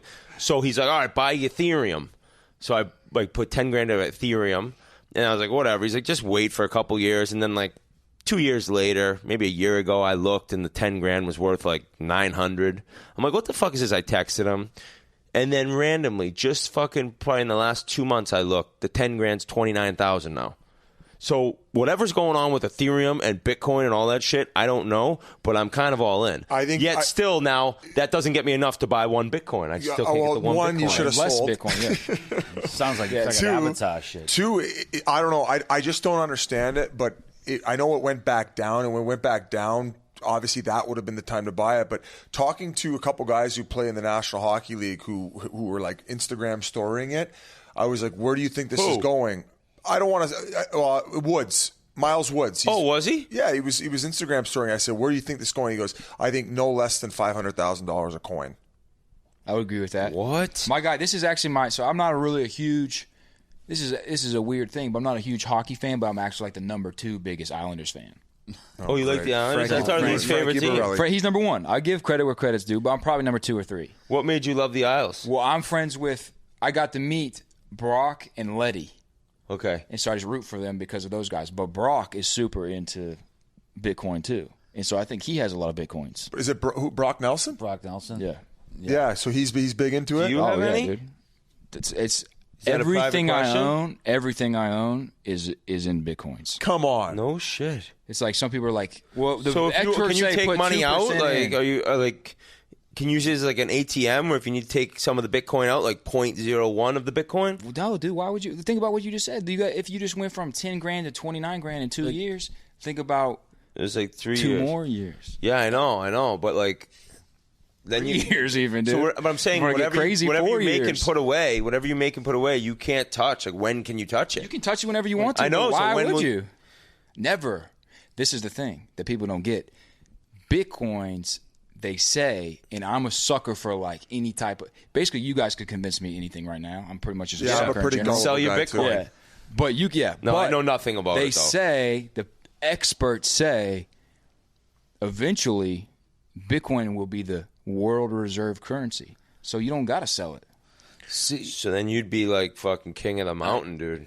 If you already are in this game this early and it becomes the world's currency. I'm either going to be the king of the mountain or I think A struggling golf pro living in a trailer. I think it's very hard for people to justify right now, given it's gone so high so quick.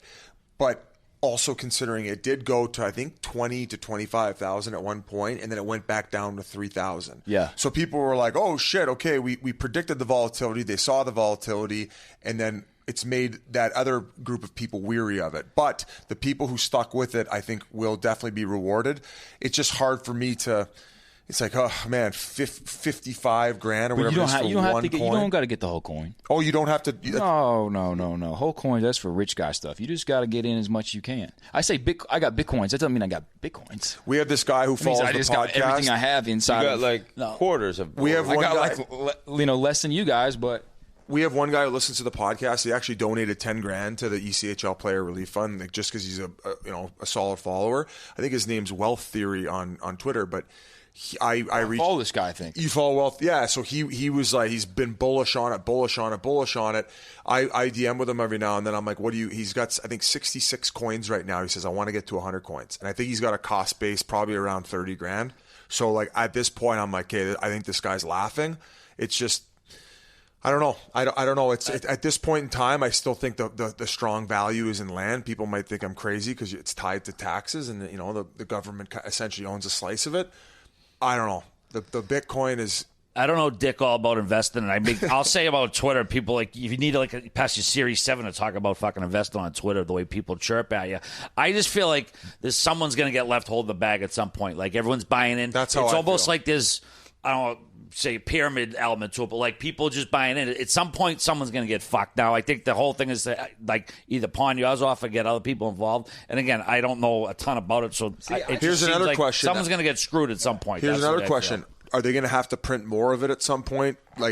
You farm it, you mine it. I read this thing that in Edmonton, like they'll put. that's why people like it, because you can't. You can't can't do that, create right? more Bitcoin. That's the whole There's thing. only so many of them. That's why people like it, because there's only so No, many. you can create more. 0% chance. Zero. That's the one. They're thing. on their way to 21 wow. million. So there's like 18.5 million created now. In like 100 years, there will be 21 million. And that's it. I think every 10 minutes, 6 new ones come out. See, that's just So those weird farms to now, me. it's too late to get involved in that. Bitcoin is the most secure one. They're creating these other ones. That's why you had so crazy. though, when you- Yeah. I don't even like. It's like outer space. It's to like me. someone It's just tweeted like it's basically like running electricity 24/7 so you can fucking trade for heroin on the internet. So that's Like, another like- that's another element that I've heard negatively about it, is the fact that it takes so much energy in order to create them. Obviously, you're telling me, well, to this degree, it's going to stop at one point, but that's not saying all these other farms aren't going to keep going, and so people are concerned about the damage it's going to cause to the environment. Yeah, I mean, I don't know a lot about it other than, I just... Other than you have your entire net worth in it. Yeah. Well, dude, we had a guy hired at Barstool named Bitcoin Marty, I don't know if you remember him. He works at one of the mining companies now. Oh, okay. Dude, he's probably worth like $1 quadrillion. He actually... You should interview him on Sunday. He convinced me to buy my first amounts of Bitcoin in 2017 when the bubble was happening, right at the end of it. So I think I bought when it was like, I want to say it was like 12, 15 grand. It goes up to 17. I lost all my money, right? Goes down to $3,000 or something. And then he got fired at Barstool. He actually didn't get fired. For doing that to everyone? He took a new job, but in my mind, I thought Dave got rid of him because he lost everyone so much money. Because Dave had bought in, Big Cat had bought in, I bought in. Yeah, that's tough. Did they sell? Did those guys sell? No, I think everyone still had them, but it's like they had no value anymore. And so he left. I thought it was because he got fired. In my mind, it was because he got fired. Turns out, after the fact, he actually took another job being at a mining company. But when it was so down, I texted him. I was like, dude, I felt bad for him. I was like, this guy got fired. He was giving everybody bad financial advice. Yeah, he felt as bad. I liked the guy a lot. I was like, dude, let's get up and get a beer. We go get a beer in New York City. And this is when it's like $3,000. He's like, I was like, so what do you? Beer? I was like, what? No, for the next Bitcoin. I was like, dude, what are you doing now? The Bitcoin's over. Like, now the Bitcoin's is over. Like, what is your life? It's your whole life was Bitcoin. Like, He's like, dude, the fundamentals of Bitcoin have never been stronger. He's like, this is. What are they at now? $50,000. He at that. It was 3. At 50? That, but that's when he told me, he's like, you got to get in, bro. This is the time to get in. And I believed him again. I bought the dream again. How many Bitcoin did you buy at that point? Nice. I mean, I think I Two or bought. three? I think I bought 1 Bitcoin at that point. But still, you got to think, like, it had just crashed. Yeah, you just lost money. Also, and now you're throwing in another. And again, $3,000. like I said, it was everything I had. So I mean, you guys play professional hockey. $3,000 was that was my go out fund. That was my. That's all I was your had. golf fund. Hey, Yeah. congratulations. So now Sounds like a time to sell. Yeah. Yeah. Right. No. Oh, buddy, this was fun, man. It's been a cool ride watching you just fucking rocket ship through the media game. This is just one of the many awesome personalities that Barstool has to offer. I know we have a massive Canadian following. Like, we like to collab. We did it with Roan. We're now doing it with Caleb. There's more. Like, Donnie does at some point. I'm sure will come on. There's just so many amazing personalities. So check it all out. And thank you for joining us. Any Twitter handles or Instagram handles you want? Well, he's still talking to his fans right now, right? You got to sign off for 51. Yeah, of course I will. Mine is Caleb Pressley. Just all of them are. And then for my fans at 51 Strokes who have been listening this whole time, maybe I'll ask you guys one question before we leave. Who gets the most credit? I know it's named after one of you guys, but who gets the most credit? Who takes the most credit, I should say, for Pink Whitney New Amsterdam vodka? Because, dude, when I travel colleges for a living. 0. Let's say Deirdre No, less. I take 1%. 1% of the credit? Yeah, or 1% of the overall revenue? No, I take 1% of credit. But do you feel slighted in how? 1%? But it's a big 1%. Do you feel slighted in how you've been compensated for this huge? Oh, God, so we only do no. juicy questions on my God, podcast. no. I don't feel slighted one bit. I think everybody deserves credit because it's like, if it's not for Barstool getting us the presenting sponsorship, and that's Deirdre Lester, who's probably the one who lined that one up, and I'm sure of it. She's the best, yeah. Yeah, I mean, Erica and for all of them for elevating the company to the point where we could even get a presenting fucking sponsorship.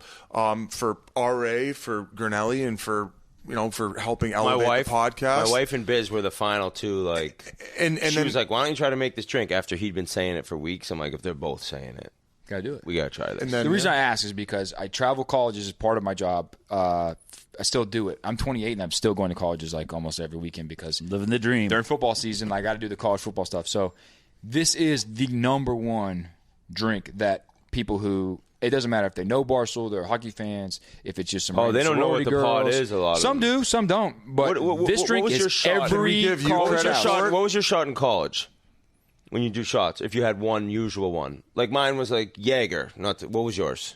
I like the pickleback, but I know it's controversial, but I did. Is that a whiskey shot with pickle at after? the end of it, yeah. Oh, I like that. Yeah.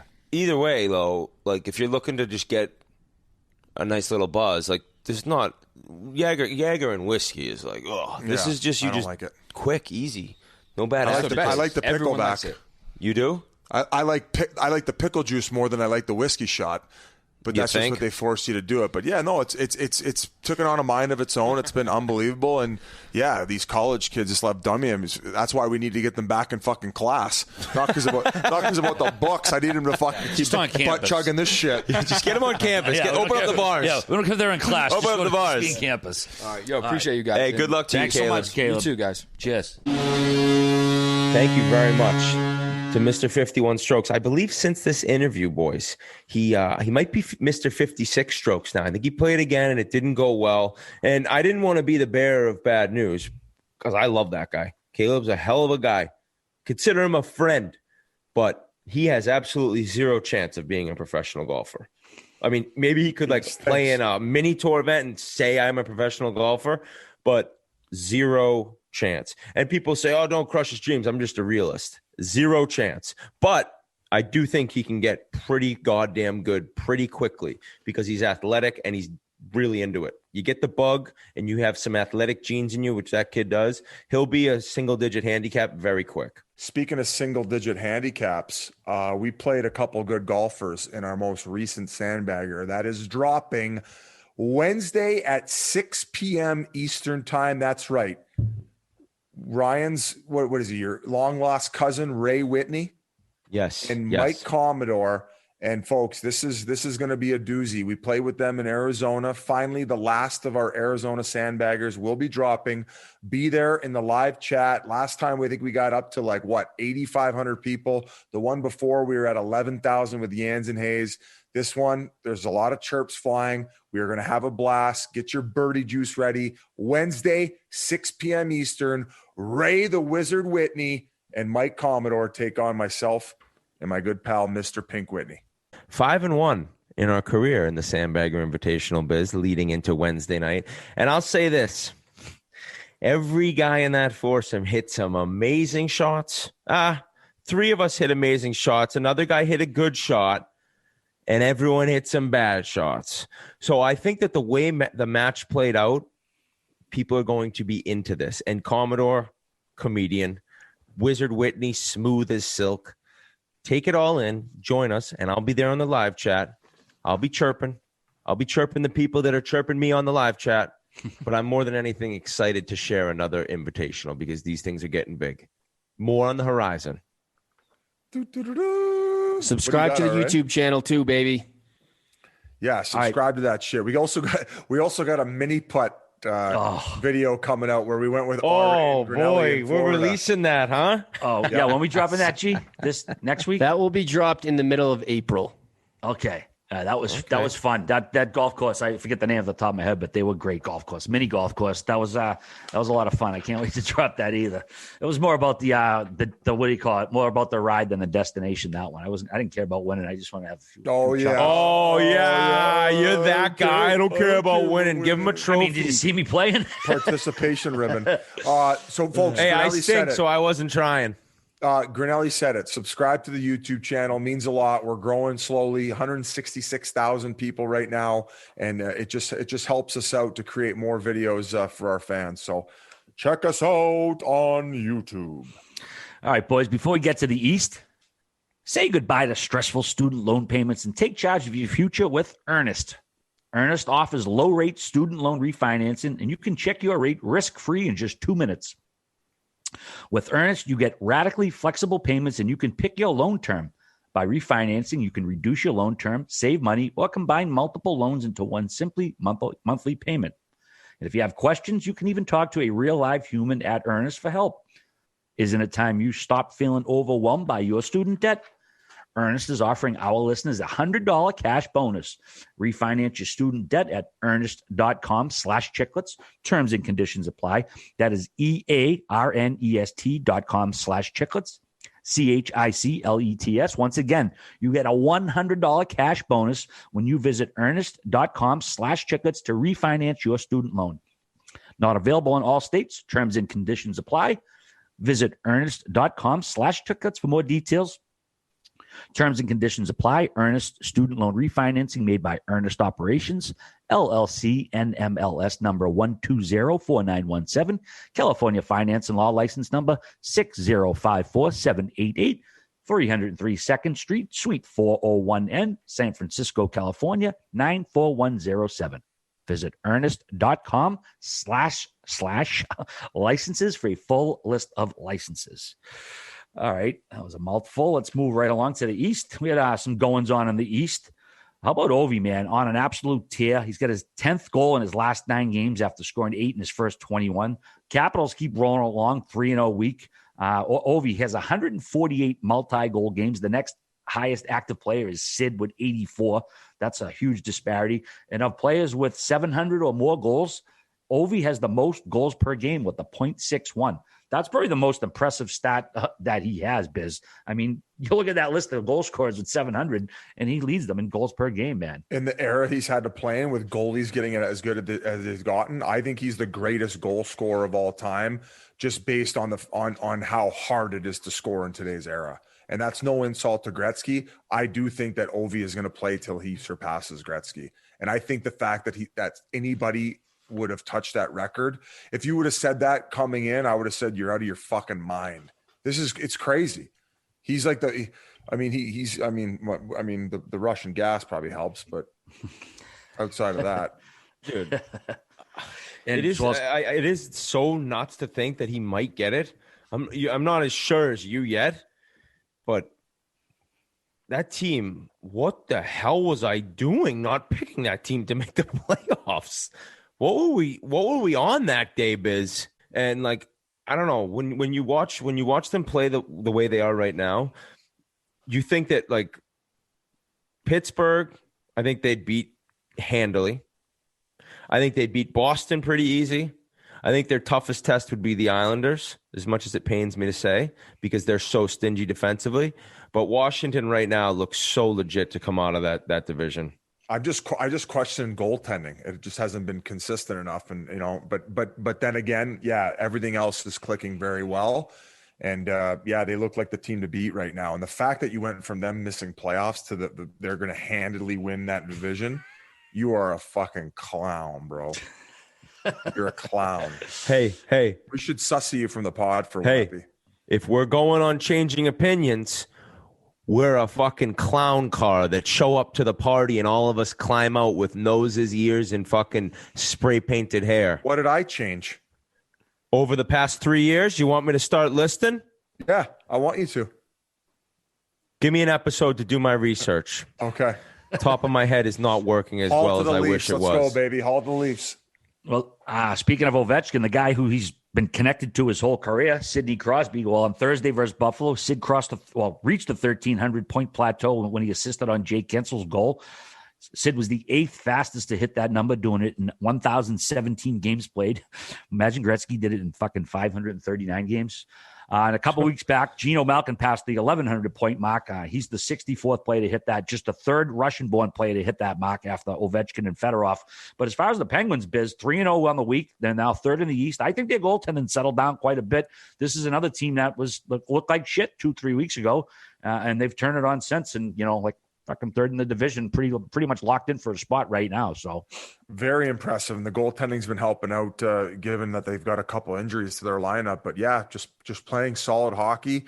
It does help that they ended up playing against Buffalo a couple, but nonetheless, just a team that after the first, I'd say 3 weeks, I was questioning whether they were going to fucking trade Sid for a bag of pucks to the Avalanche. So maybe that's what you were looking for, Whit.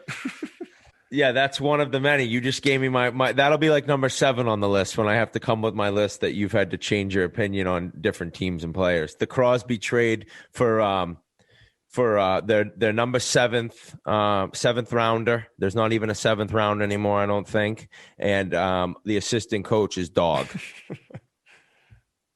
That was so silly. We're silly people. All right, gang. Yeah, there was some more sad news. Monday, we found out Bobby Schmotz, he was a member of the fabled Lunch Pail AC, which was the nickname for the mid to late 1970s Boston Bruins. He passed away peacefully at his home in Arizona at the age of 76.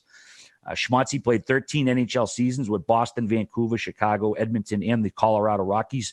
But he was most known as a member of those great Bruins teams in the mid to late 70s that couldn't get past the Montreal Canadiens. He was, that was the team basically I grew up with, Lunch Pail AC. So I want to send my condolences to Bobby's family and friends, and of course the whole entire Bruins family.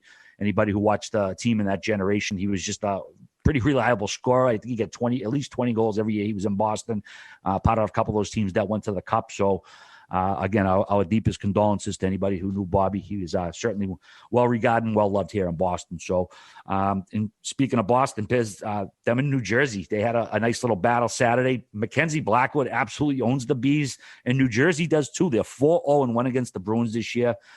Jack Edwards, I get more tweets when the Bruins are playing, like about Jack Edwards and the announcer. I just laugh because, I don't pay the guy, so I don't care.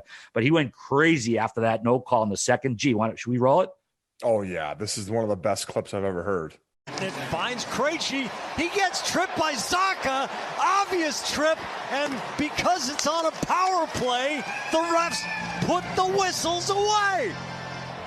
I mean, if refereeing is under scrutiny, look at the last 20 seconds of this period. And you can see David Krejci has the same exact emotions that you have, Jack. I mean, the Bruins got a great opportunity that right is here. Tripping. I mean, that's par for the course with Jack, but you understand in that position, in that situation. I mean, that was such a blatant trip. And, it was second period. I don't know why they didn't call it, but go ahead, Biz. I know you want to chime in. No, put him in the Hall of Fame. Don't induct him. Just put him in like a part of the Hall of Fame where they can roll all of his clips over and over about how fucking ridiculous he is. Like that's comedy. I don't care if you like him or not. That is a comedy clip right there. Yeah, people can't stand him. I'm starting to get a lot of messages on Twitter where almost I could like start a club of people who cannot stand him. Like his announcing it's just ridiculous. Like that's all I say every time. But I think earlier in that game or another game, he started talking about how when his older sister used to beat him up and how he one day became bigger than her. And he's like, I remember. I was like, what the fuck are you talking about right now, dude? I think he said like one day I got bigger than my sister and then I went and beat her up. And it's just like, bro, you're on You're live. like, dude, Bergeron's on a 2-on-1. Yeah, might want to reduce the fucking milligrams on those edibles pregame. Yeah, so it makes people pissed off, but I bet you now he knows that, like, he's like a lightning rod, and he's probably really, unless he's completely insane, he's like playing into a little bit of a character, possibly. I think that's where it might be at this point, but it was very animated. But I will say though, he wasn't wrong. It was a blatant trip, and in a 1-0 game that they ended up losing, and then for the second time this season, there was was it a 6-on-5 goal wave back? Yeah. Yep. The Bruins, thought they scored a 6-on-5 goal to tie the game. Well, they did, but it was overturned due to the goaltender interference. And it's funny, me and my wife were actually watching the game, and Blackwood covered it up with his glove. And I think if the ref was right in front of him, he would have blown the whistle or at least tried to. And Krejci knocked it out from under his glove, and they scored. And I said to my wife, if I'm the goalie, I'm pissed there because, basically you can't push the guy's pad in past the goal line, so you should be able to hit his glove. And they did the review, and they took the goal down. And then the Bruins thought they tied it again, but Blackwood made a huge toe save. The reviews were inconclusive regarding the puck crossed the line. Very reminiscent of the Jake DeBrusk non-goal earlier, where it may well have been a goal, but because of the angles we have, they're inconclusive. That's why we need cameras inside the goalpost to make this definitive. Okay, so that was one of the saves of the year, I thought. Yeah, it was just like the moment, and the Bruins haven't scored a 5-on-5 goal this year against the Devils. That's a little alarming. Yeah. That's like because Wedgwood shut him out another time this season. And so I think that Blackwood's obviously proven this guy. I mean, you've seen him have games where he's dominating and he makes it look really easy. He could be the goalie of the future there. But the Bruins, more than anything, are just like, we need to score. Like I thought Craig Smith was going to be really good. I don't even know if he has 10 points. So it's like they need to try to go out and it was funny. I think was it Cassidy that said like, we need guys to start scoring. Like it almost sounded like we need to get some help. Taylor it's Hall. Like what? Taylor Hall. That's the name that keeps popping up for the Bruins. I thought he was going to the Leafs because the salary cap didn't exist anymore. But because you bleed blue. Do you think that's a potential landing destination for Halsey? Possibly. I would say anywhere's potential. There's so many teams that think they're in it. There's so many teams that you might thought that were sellers that aren't now. I don't know where Halsey's going to end up, but the Bruins need to figure it out. I will say though that Krejci in the playoffs always ups his game, but you can't just have one line. Like it's been proven in the past, every cup winner, they don't have one line that they can score. There's two and sometimes three. Maybe Hoffman. depending on what happens with him in St. Louis. That's another guy you could probably get a little bit cheaper. There was talk. Yeah, you're right. You're right. I know I saw Joe Haggerty tweeted out his column the other day, or it might have been Sunday, that the ask, what he's heard, that the ask for Getting Hall was, quote, comical. Like that's what I don't know if it was a GM or an assistant GM told him that basically Buffalo's asking for the moon. But, I think that's part of negotiating. When push comes to shove, I'm sure they'll deal him. I mean, there's no benefit for them keeping him for the rest of the year because they're obviously not going to playoffs. So two other notes, actually. Mackenzie Blackwood, that was his 7th shutout. He's already 4th in shutouts in New Jersey Devil history after Marty Brodeur, obviously, Corey Schneider, and Johan Hedberg, the Moose. They'll tie the Moose with his next shutout. And Ty Smith leads rookies in assists with 17. He's tied in 3rd for rookie points with Jimmy Stu, and his 19 points lead the team. Whit, I know you were high on him early, man. That kid keeps getting it done.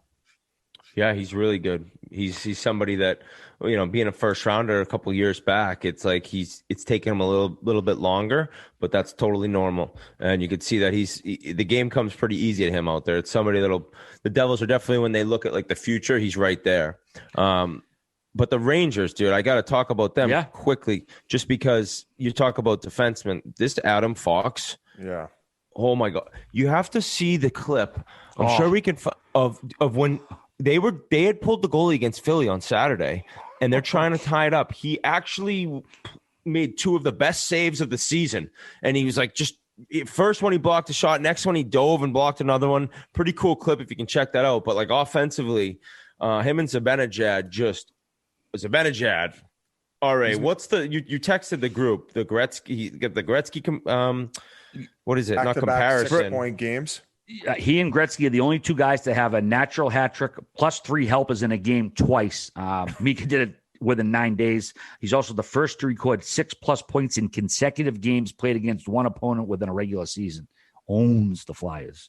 Oh my goodness! And I called he was struggling offensively too. Like the last 3 games he's had, he's like right back on pace to where he was last year, kind of thing. So it's like right under the radar. Like, oh yeah, there's your year in a week span. Biz, how about guys when they are maybe off to a slow start and they're looking and they're thinking all right, a couple 2-point games, all of a sudden I'm right there. Like you don't figure for 12 points throughout 2 games. Now, I know it wasn't in a row, but still, it's like those 2 games, boom. Yeah, you're right. Your numbers are right where they should be. Yeah, I think I said back-to-back. I think it was back-to-back games against the Flyers. Yes, the Flyers. Oh. Wow. Brutal. Whoa. But I actually, just going back to the Fox clip, I actually retweeted that and called it puck line teases because fucking 3 times, if you had the Flyers on the puck line, man, and 3 separate times he blocked a shot, that's infuriating. Fortunately, I wasn't there. But yeah, talk about not getting it done. Philadelphia Flyers, man, their goaltending struggling. They did stop the bleeding on Sunday for now, but this is a team that's in disarray. I don't think they're going to fire Vigneault. He's only in his 2nd season. But you're taking a look at the goaltender numbers here. Both guys are under 900 save percentage. Elliott's at an 8.92. Carter Hart's at an 8.69 with a 4.04 goals against. And, I think people are going to start asking, like, did they go too quick? Did they thrust him into this role too quick? And, he's been worked hard in practice. Vigneault had a quote about basically like, he's got to work harder in practice. So he's a young kid. He probably will find his way out of it. But in the meantime, Philly's just a frustrating team right now, Biz. They got back-to-back games against the Sabres, so they'll be right back on track. So we could just glance over this. Somehow there's more pressure on them than Buffalo and in a 17-game losing streak. That's true. Now, at this point, you cannot be the team that the Sabres beat. Oof. Dude, I've been get some juicy puck lines of Buffalo because they're going to win eventually. You know what I mean? I mean, they're not going to lose every game for the rest of the season. No, but like it could, if you start gambling on them, it could be another 6. Oh, there was. Oh, let me find it. I saved it here somewhere. Someone said if you started betting them $100 every game back. Oh, here it is, right here. On February 25th, if you bet $100 on the New Jersey Devils at -120 to beat the Sabres, then 2 days later took that $183 and bet the Flyers at -170, then continued to bet each Sabres opponent all the way to today, and then this tweet was posted March 27th, then you would currently have $74,961. Like, nobody's realistically going to bet 17 games in a row against the team and let it ride like that because, eventually you're going to fucking lose, I think. But that's hilarious. The idea you can put 100 in and turn into 74,000 at this point. That's a good little stat. Whoever crunched those numbers, Jesus Christ, you should be an accountant. Yeah, let me actually at Andy Proven. Shout out to him. I'm not sure if he's a fan of the show, but we're going to do give my a little taxes. shout out. Oh shit, that's coming up soon. Fuck. Did they extend it this year? I thought he's like, Biz, you're going to get audited. Yeah, Grinnelli cut this. All right, yeah, we picked on the fucking Buffalo Sabres enough, so we don't need to do it again this week. But one thing that can be complicated is insurance, and that's why the Zebra was created. When you use thezebra.com, insurance finally feels like it's in black and white. No more confusion, just honest rates from real companies. The Zebra is the nation's leading insurance comparison site for car and home insurance. They can help you save money today. It's so easy. Go to thezebra.com and answer a few questions to compare accurate insurance quotes for free. And don't worry, the Zebra protects your personal info and makes sure there are no hidden fees or surprises along the way. The best part, you can secure your insurance from thezebra.com or over the phone from one of their licensed insurance agents. How much money can you save on car or home insurance? Visit thezebra.com/chiclets to find out. That's THEZEBRA.com/chiclets, CHICLETS, for insurance in black and white. All right, gang. We also had some NCAA action this weekend. Holy shit. North Dakota, Minnesota, Duluth played the longest tournament game ever Saturday night. It went 5 overtimes before Duluth won 3-2. They thought they won it early in the game. They had an apparent game goal overturned. Play was offsides. Just in a phenomenal game. I texted you guys late. Were you guys up watching it? No, I couldn't see it. Coyotes were playing. I did not make it the entire game. Yeah. That to wake up though and like see that it ended up going that long, you almost wish you hung in there and were able to catch the whole thing. But I think if you'd ended up watching the whole thing and you're a North Dakota fan, it's just so heartbreaking, right? To have it go down like that, especially for guys that'll be their last game ever. But at least they have 2 weeks to rest. I don't know if you guys saw the clip. Duluth goalie Ryan Fanti, he went over to console the opposing goalie, Adam Shield, I think. He's not supposed to be shaking hands because the ref was trying to push him away, but he made sure he went out of his way because he felt bad for his goalie. And it was pretty cool to see that, the sportsmanship, compassion, empathy, whatever you want to call it. And what was funny, Fanti actually replaced, who was the starter? Zach, I'm not sure how to pronounce his name, Stage call. He was in the 4th overtime. The dude started cramping up. He had made 57 saves. He had to leave the game in the 4th overtime. I'd never seen that before. So this kid, just like you are, right? He has to come in ice cold. What's up, G? I gave you guys 3 teams to look out for before the tournament started. I said Wisconsin, BC, Minnesota. Wisconsin got bounced first game. BC got advanced because of COVID, then lost, and then Minnesota lost. So I'm an absolute mush. Yes. None of them won a game? No. Well, Minnesota won a game, but then they ended up losing after. Oh my God. Just a joke. I'm a joke of a human. There's our college hockey expert right there, Mike Grinnell. Yeah, a great game. And then funny too, North Dakota tied it with 2 6-on-5 goals too. There was a lot of drama in that game. Unfortunately for Michigan and Notre Dame, both of those teams had to withdraw due to COVID related shit. That sucks for all the kids who, are busting their balls, especially the seniors. They get to this point and then, one guy was COVID or COVID adjacent, and it all blows up. So you feel bad for those guys. The Frozen Four, however, is set. It'll be UMass and 3 teams from Mini. Although I was corrected by the coach on Twitter today. He said it's NewMass. Gee, what's the deal with that? It's NewMass. It's something Carvel started a few years ago. I always used to tweet this out hard, so I'm not going to say I'm the reason for it, but I definitely think I'm a big part of it. But UMass used to be the laughing stock of Hockey East, and I know Witt can attest to that. And now they're the kings. I mean, they run Hockey East. They're Hockey East champions this year, and they're one of the best teams in the country for the past 3 or 4 years now. Yeah, and I don't think they have any kids from Massachusetts. No, I think that's what they started doing, though. They dropped that whole idea of we need to recruit locally, and they're going after guys like Cale Makar. And it's such a fun school. It's a state school, right? You go have a weekend there before COVID, right? You do an official visit. You're like, oh, boy, the zoo. I love seeing that they're good. College hockey is just so competitive now. I don't know is UMass considered a little bit of an older team, like where BC's getting like true freshmen. They have some older Canadian kids and stuff. Yeah, UMass is definitely an older team. They've had this same class for 2 or 3 years now. Nice. Yeah, I mean, if the coach visited UMass in the 90s, he'd understand why they call it ZooMass. I mean, that place is a lot of experimenting going on if you visited your friends up at UMass back in the day. Wow, we'll leave it at that. But on April 8th, St. Cloud and Minnesota State play at 5 o'clock, and then UMass takes on Minnesota Duluth at 9. And, of course, the winners will play each other on Saturday the 10th. So crazy, 3 Minnesota teams and 1 Massachusetts team, which I guess is appropriate because I believe they're the 2 states that produce, if not currently, the most NHL players. So we'll see what happens there. Biz, what else you got going on? Any funky stuff you want to share with the group? No, going up to Sedona after this. Going to go hiking with the lady, take a little time off and enjoy ourselves. What are you going to chime in with here? Actually, one other note here. I want to give a shout out to Detroit Catholic Central's JV team. Detroit Catholic Central is in the Division I state tournament in Michigan, which has obviously a lot of great players. They had a myth that couldn't play the first 2 games. I think it was COVID related. They had to put the JV team in. The JV team won the first 2 rounds until the varsity got back. The varsity ended up winning the Division I state championship. So that's obviously a pretty stacked program if you could throw the JV squad out there. But pretty cool story. Craig Custance wrote about it in The Athletic if you want to check it out. But it was nice. Shout out to the whole team, but particularly the JV squad who kept them afloat.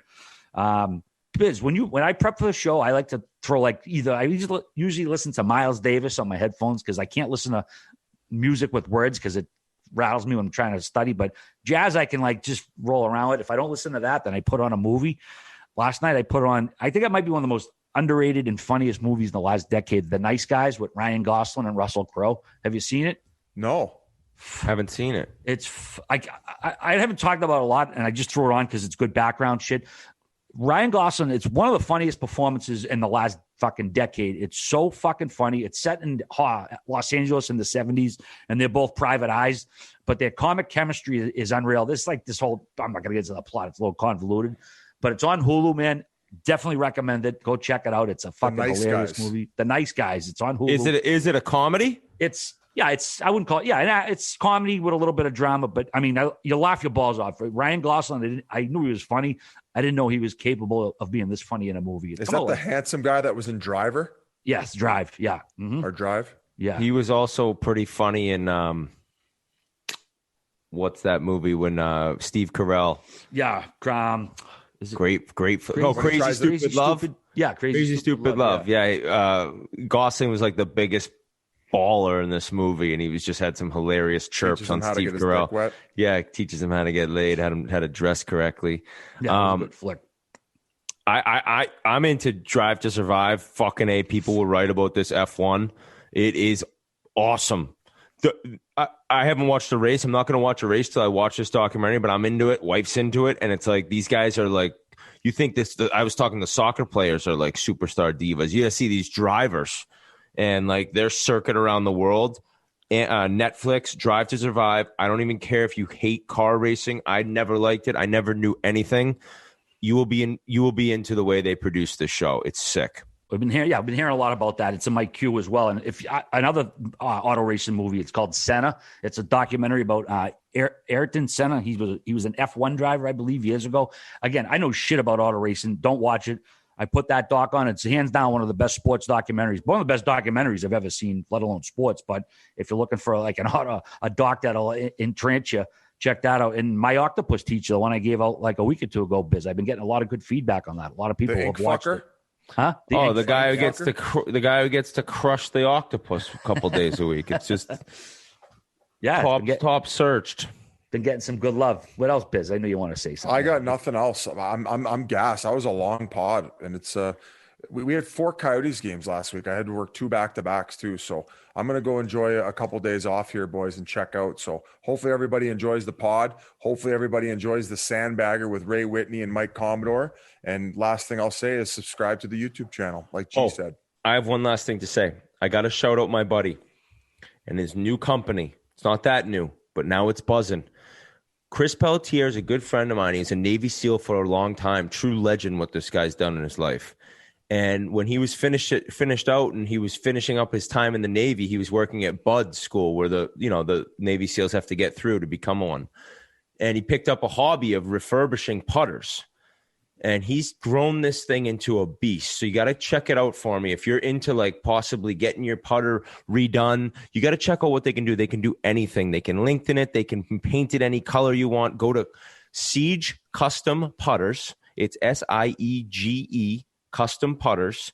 And I think if you're a golf fan, you'll love to see what he can do. And for what he's done for our country in the United States, I think it's great. It's veteran owned. And his buddy, he also told me to mention his business partner, have to mention him, is Kyle O'Hare. So these two guys, Siege Custom Putters, check it out. And I wanted to shout out my boy. No free ads. Actually, there was one thing we didn't mention when we were talking about the West was when Curtis McDermott touched the red line or must have crossed it a little bit, and Curtis Gabriel in warm-up gave him a fucking cross-check in the back. Did you guys see that whole thing play out? I thought we talked about that last week, no? No, I think it happened in the meantime. Oh, really? Right, RA? I honestly, dude, I'm not sure. I'm not sure, to be honest with you. Curtis Gabriel and McDermott ended up fighting, and Dermy fed him his lunch. And this Curtis Gabriel's trying to make a name for himself, and he's fucking going around out there spouting off. So there's going to be more fireworks in the league with this guy running around. I mean, I know him and Reeves don't like each other. I know him and Dermy don't like each other. He fucking he's trying to make a name for himself. So it was an interesting scenario, and you don't often see people getting into it in warm-ups.